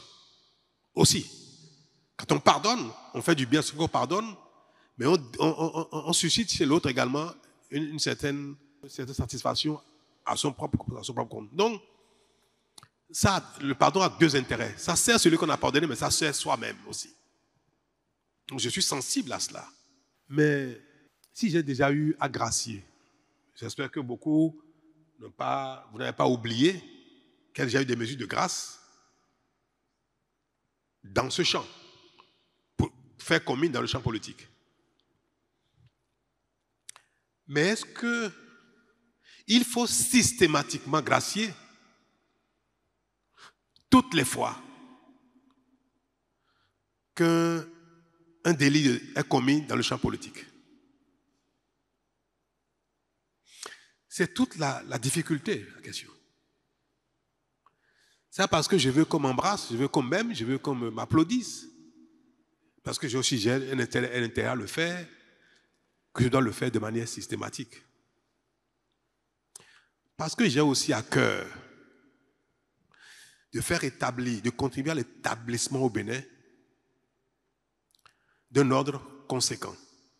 On peut revendiquer, on peut faire la politique, on peut contester sans enfreindre à la loi, aux règles, sans mettre en cause le bien-être d'autres personnes, sans mettre en cause le bon vivre ensemble. Et quand on observe que dans notre cheminement politique démocratique, les délits qui sont commis dans le champ politique sont systématiquement associés à la vie, l'action, la compétition politique, et tout le monde attend toujours que ce soit pardonné, soit gracié, sur l'autel de la paix politique, sur l'autel de la hausse politique. Si on le fait de manière systématique, tout le temps, est-ce que c'est bien? Est-ce que nous allons construire une société responsable? Mais c'est comme un acteur politique qui détourne les fonds publics. Parce qu'il a un cassette politique, est-ce qu'il faut systématiquement le gracier? Quelqu'un qui a volé les ressources d'une mairie, mais qui est un leader politique. Et il a établi qu'il a fait ça. Alors, qui il faut gracier systématiquement? Qui ne doit pas être gracié de manière systématique et de manière récurrente? Parce que c'est un mauvais signal aussi qu'on donne dans l'assainissement de la vie publique. C'est à ça que je suis confronté. Et comme j'ai choisi de faire des réformes courageuses, j'ai choisi d'instaurer un nouvel ordre en termes de comportement, en termes de reddition de comptes, en termes de chacun doit répondre de ce qu'il fait. Est-ce que, pour mon égoïsme, parce que je veux paraître bien, je veux quand on me dit pardon, je dis oui, mon fils vient, pardon, je sais faire, c'est fait. Est-ce que je dois donc systématiquement accéder à ça? Systématiquement. C'est pour dire que je vous comprends.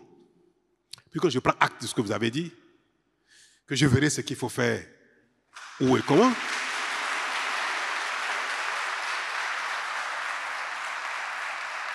Mais c'est surtout pour dire que je n'accéderai pas à cet appel de manière automatique non plus, et qu'il faut systématiquement, parce que je veux partir. Parce que mon mandat finit, après moi le chaos. C'est aussi ça. Si je ne sais pas faire, le sens. Moi, j'ai instauré un certain ordre, une certaine responsabilité pendant mes mandats. En partant, je remets les compteurs à zéro pour dire on peut continuer comme on faisait. C'est pas bien. Je ne vais pas dire, même si le prochain qui viendra n'est pas quelqu'un, n'est pas mon ami, mais on l'a identifié parce qu'il est bon, il peut diriger le pays, je ne vais pas lui laisser un ordre à nouveau remis en cause, à nouveau chaotique, où tout le monde fait ce qu'il veut sans rendre compte. Donc, comptez sur moi pour tenir compte de l'intérêt général, de l'instauration d'un environnement responsable, mais en même temps aussi d'humanisme. Comptez sur moi et je ferai ce qu'il est possible de faire sans que ça ne compromette notre élan nouveau qui fait beaucoup de bien au Bénin. Alors, j'ai entendu qu'on a pris des tests bien, on a pris des décrets d'application qui sont bien, mais est-ce que l'égalité des chances est déjà au rendez-vous? Non. Nous sommes encore loin de cet objectif de l'égalité des chances. Aujourd'hui, les personnes handicapées ou porteuses d'un handicap n'ont pas encore totalement leur place dans la société. C'est réel. Nous avons la volonté de le faire, mais malheureusement, nous n'avons pas encore tous les outils, tous les moyens pour le faire. C'est très simple. Il y a seulement quelques semaines que nous avons installé une rampe, un équipement d'accès ici pour les personnes à mobilité réduite. Sinon, dans cette salle, quelqu'un qui est en chaise roulante n'a pas accès jusqu'à il y a 2 semaines. À moins qu'on la porte. C'est un exemple que je donne, mais c'est pareil dans l'administration. Quand l'administration n'est pas équipée pour employer un malvoyant,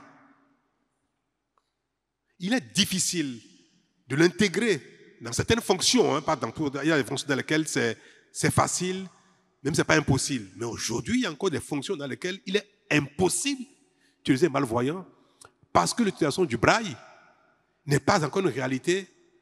On n'a pas encore créé les couloirs d'utilisation de ces outils-là pour que la personne qui est malvoyante et qui utilise le braille puisse être efficace dans l'administration. Il y a des fonctions pour lesquelles c'est possible.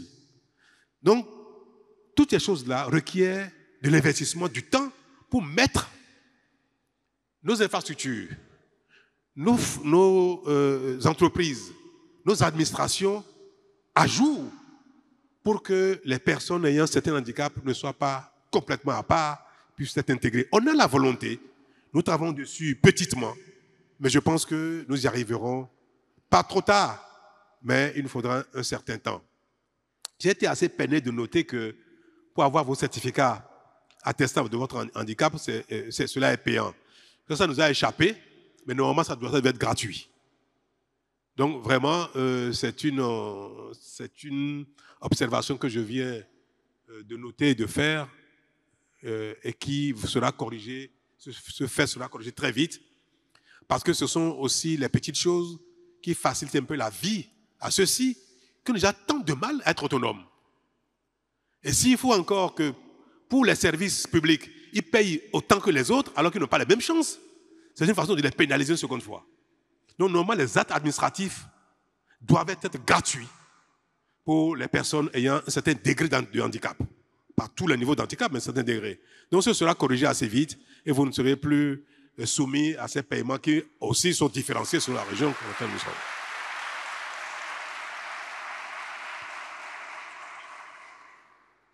Alors, la reconversion des jeunes, des conducteurs de taxi moto aux travaux champêtres à la terre.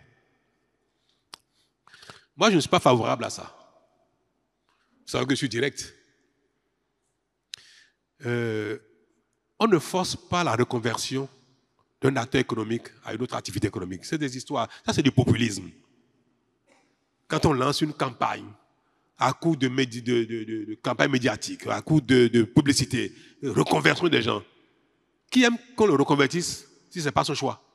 Le travail agricole doit être promu pour être attrayant. Il faut aider le monde agricole à rendre moins difficile, moins pénible l'agriculture et la rendre productrice de richesse. Il faut que l'agriculture fabrique de l'argent, fabrique de la richesse et soit pas trop pénible. Si on travaille à rendre l'agriculture moins pénible et capable de nourrir son homme, il y a des gens qui sont fonctionnaires d'État, qui sont médecins, qui peuvent devenir agriculteurs. Des gens qui sont ingénieurs en numérique, qui peuvent devenir agriculteurs, comme des émédiants qui peuvent devenir agriculteurs. Pourquoi devons-nous nous dire qu'il faut que tous les émédiants aillent à la terre? Pourquoi? Conduire un taxi moto, 2 roues, 3 roues ou une voiture est un métier. C'est un métier. C'est un besoin au Bénin aujourd'hui. La mobilité de nos concitoyens pour des courses de proximité, c'est un métier. Il faut peut-être que ce métier fasse gagner plus d'argent, soit un métier plus sûr, soit un métier plus organisé, pour que ceux qui décident de vivre de ce métier vivent de cela en toute sécurité et en gagnant de l'argent, satisfait leurs besoins. Et ceux qui d'entre eux voudraient aller à la terre puissent y aller parce qu'il y a un modèle, un mécanisme, une politique qui permet de rendre la terre attrayante à nouveau. Et c'est pour ça que nous avons mis en place ce vaste programme de mécanisation. J'avais espéré qu'avant 2025, plus de 50% des terres agricoles au Bénin seraient travaillées à la machine. On n'y est pas encore. Pourtant, c'est pas combien de milliards nous mettons chaque année en place en termes de subventions des machines agricoles. Tous les ans, c'est une vingtaine de milliards que nous mettons pour subventionner, pour vendre les machines agricoles à moitié prix, à tiers prix. Faisons de l'encadrement. Nous allons démarrer dans quelques mois, ça y est, la structure est en cours et en train de faire les diligences. Nous allons démarrer la mise en place de semences hybrides améliorées pour augmenter les rendements, aussi bien du maïs, du soja, de la culture maraîchère et consorts, pour doubler, tripler le rendement agricole.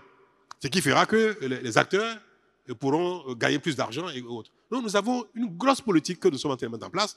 C'est pas évident, c'est pas facile, c'est pas trop rapide effectivement aussi, mais nous avons cette ambition de faire de l'agriculture un secteur qui produit de la richesse et qui aussi pourrait être moins pénible pour que ceux qui veulent le faire et qui vont voir l'intérêt puissent y aller librement et non que ce soit la face l'objet d'une politique de reconversion des médecins en agriculteur, des enseignants en agriculteur ou des étudiants en agriculteur.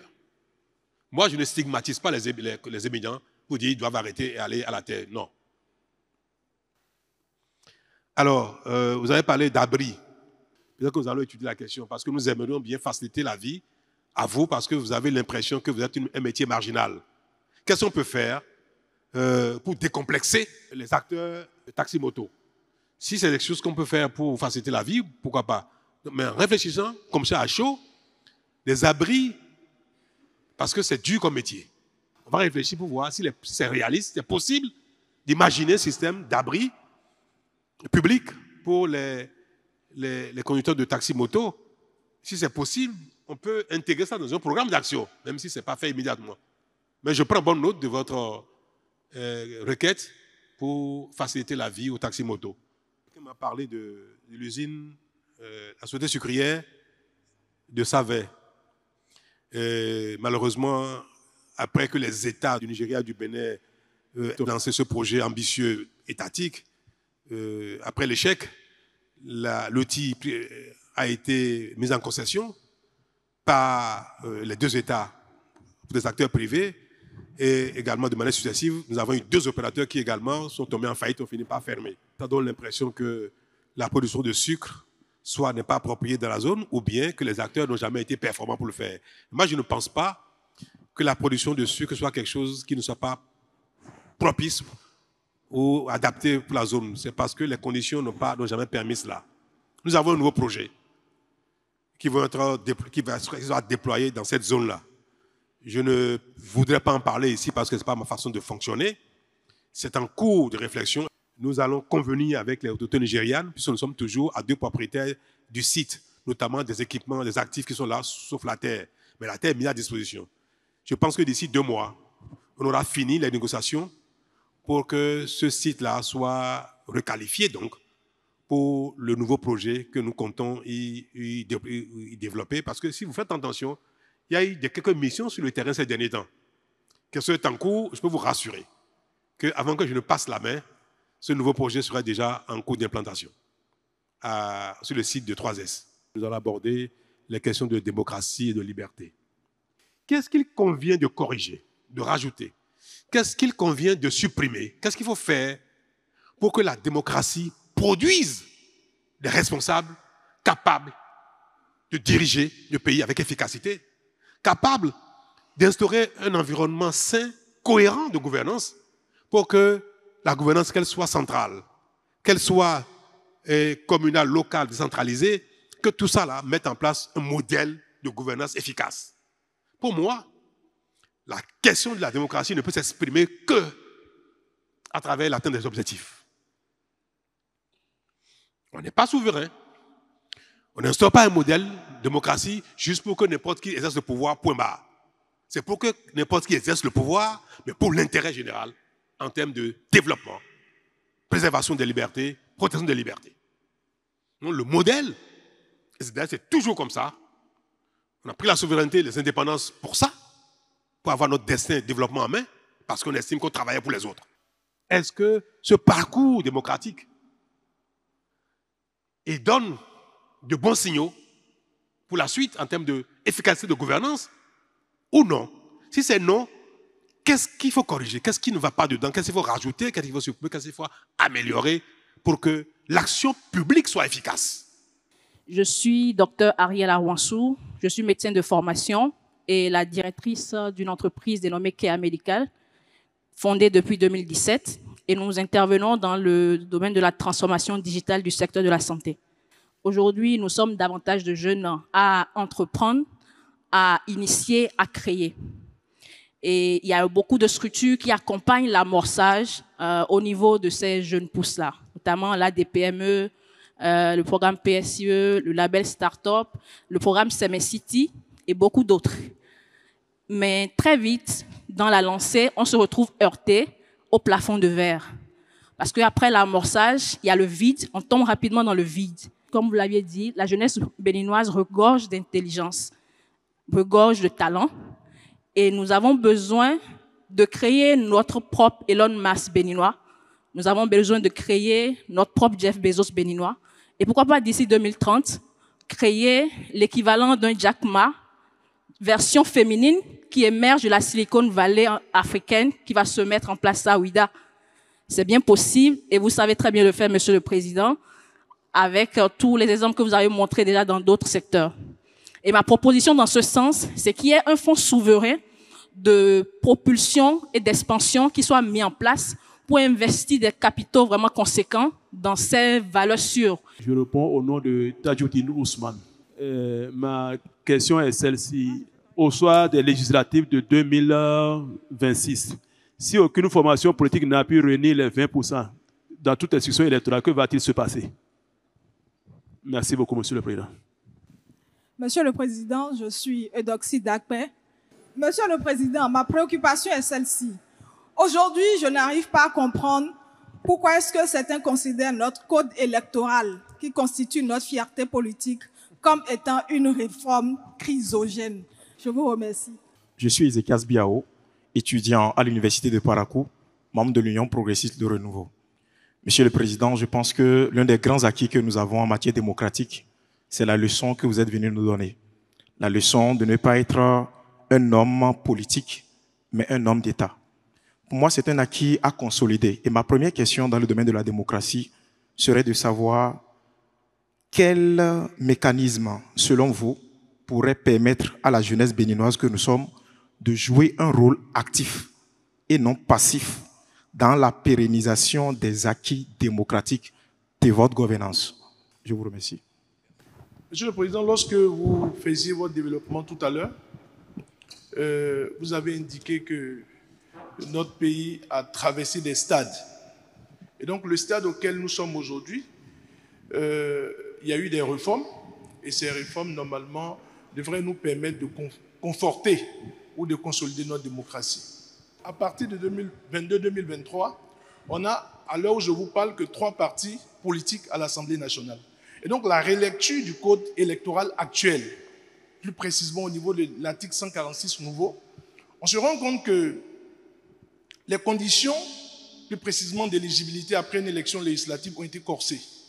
Et donc, si on n'a que 3 partis politiques à l'Assemblée nationale et qu'on corse les conditions, pour ne pas dire 2 partis et demi, puisque des 3 partis, 2 sont de la majorité présidentielle, c'est-à-dire, je les qualifie parfois de fils légitimes et illégitimes, et donc qui, très souvent, poursuivent la même politique.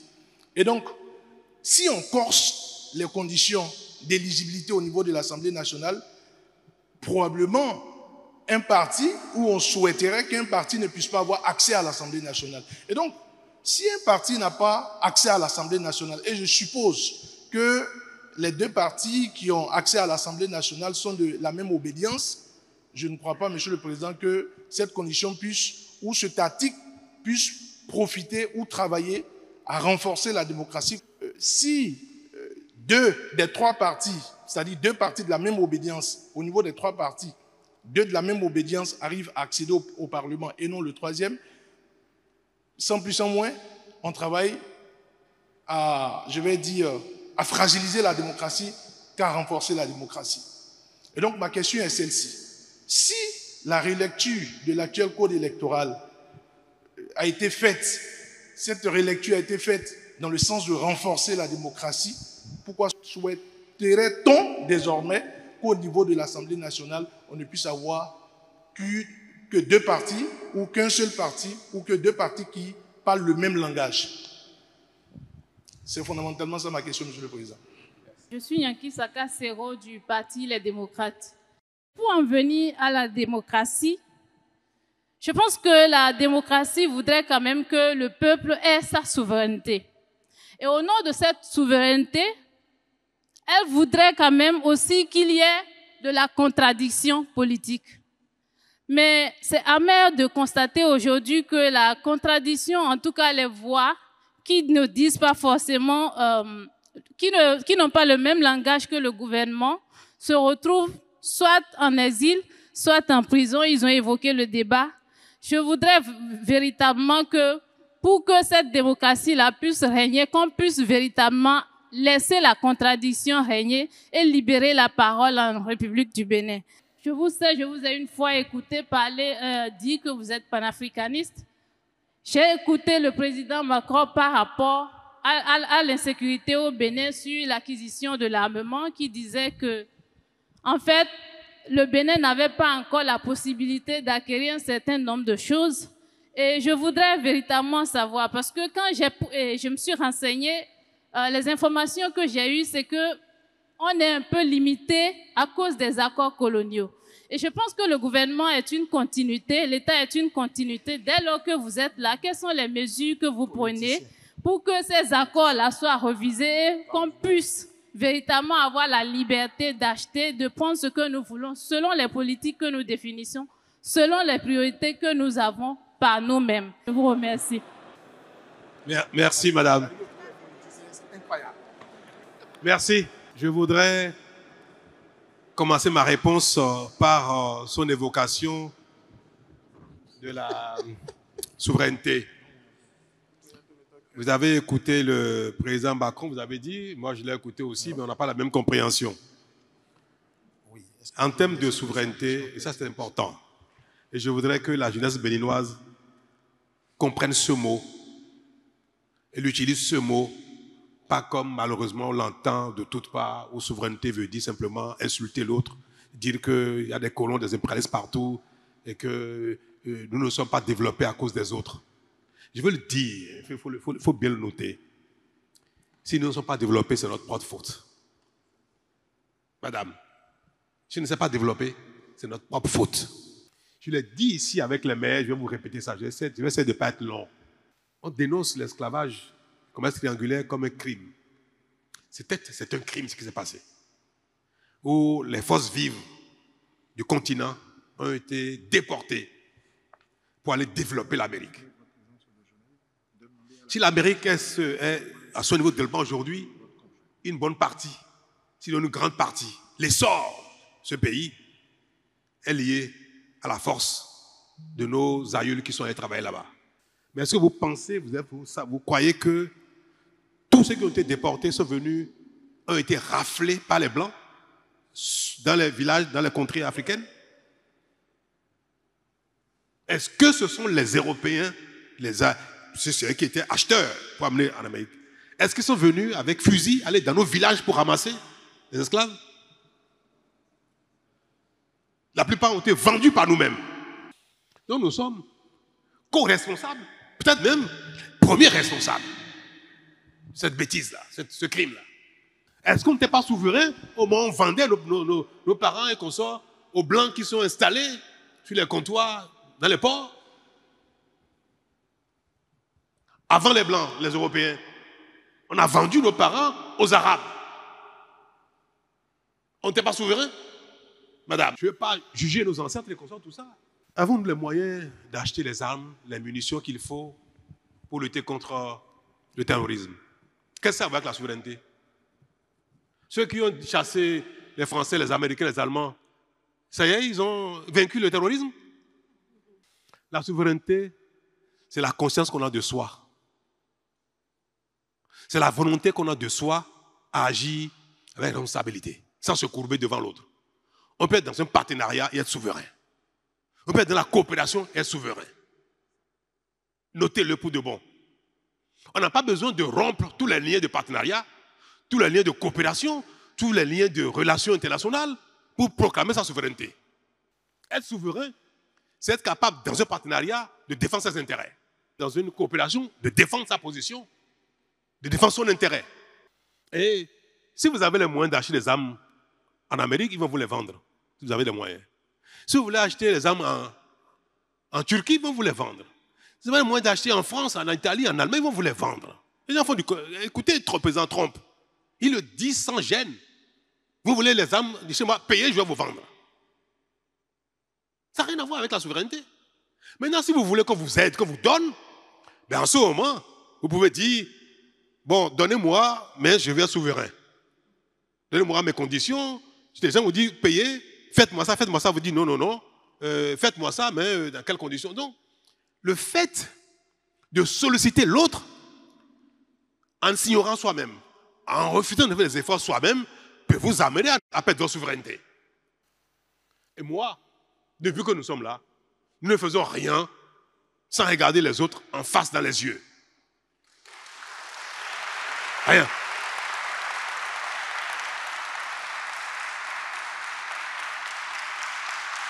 Nous sommes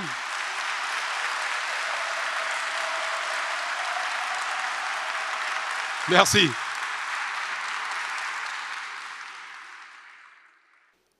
Nous sommes un petit territoire, on n'est pas un pays très grand. Nous sommes un territoire petit en termes de superficie. Nous sommes bientôt 13 millions d'habitants. Nous ne sommes pas très nombreux, nous sommes un petit pays en termes de population. Mais nous sommes un pays fier. Nous sommes un pays grand, par notre volonté, notre ambition, même si nous n'y sommes pas encore. Laborieux, nous sommes capables de travailler. Et nous discutons avec chacun dans cette position, petit territoire, petite population, mais grand peuple. Et ça, il n'y a pas plus souverain que nous. Et nous voulons corriger nos erreurs du passé. Nous voulons gommer les mauvaises images qui nous collent à la peau pour dire nous sommes déjà un autre pays, un autre peuple, une autre nation. Tout ce que nous ne parvenons pas à faire, ce n'est pas la faute des autres. Il y a plein de choses que nos moyens ne nous permettent pas de faire. Ces choses-là que nous ne parvenons pas encore à faire, c'est parce qu'on n'a pas encore les moyens.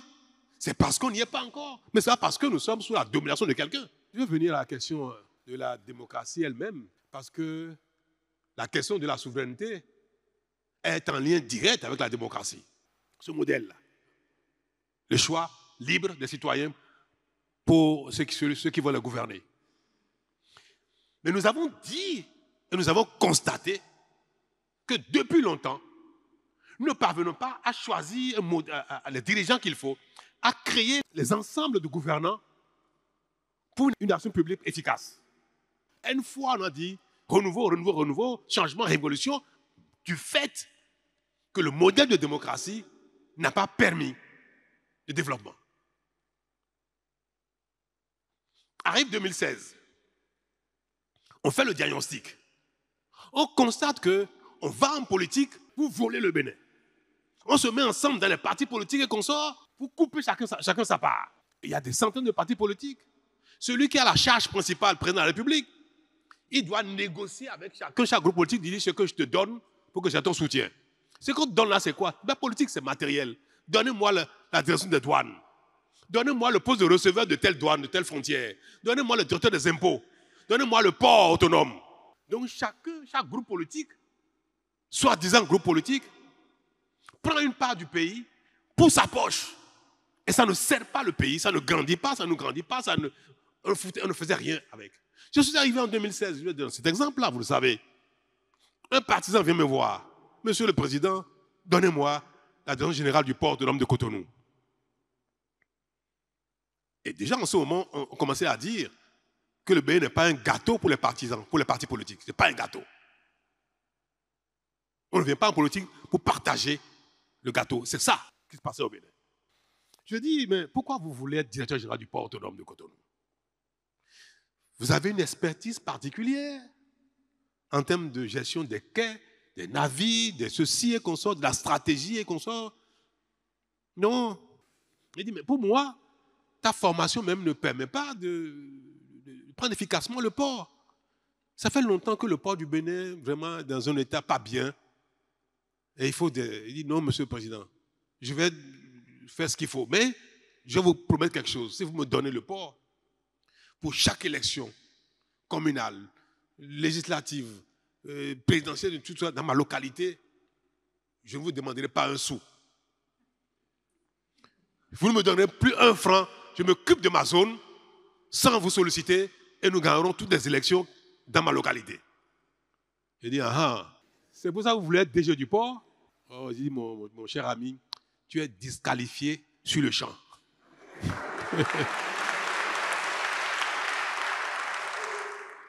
Ça continue, hein? Ces choses-là ne disparaissent pas du jour au lendemain. On a fait des réformes. Les dernières qui ont tout concerné le code électoral finissent de consacrer la limitation des partis politiques sans décréter que nous sommes dans un système partisan à parti politique limité, nous voulons que dans l'action, on ne continue pas avec 10, 20, 30, 40, 50 partis politiques. Donc ce sont les règles de la compétition qui vont amener les gens à se mettre ensemble pour gouverner le pays et non que chacun tienne son couteau pour couper une part du pays ou bien pour être indispensable à celui qui va être élu. Et vous avez dit, M. Mitokwe, que ce nouveau système peut amener à avoir un parlement monocolore, à ce qu'il n'y ait qu'un parti politique ou deux, ou bien que les élections n'aboutissent à, quelqu'un a dit, à 0 peut-être parti politique pour satisfaire les conditions électorales. Si en 2026, personne, c'est ça la question, si personne ne satisfait les conditions, qu'est-ce qui va se passer?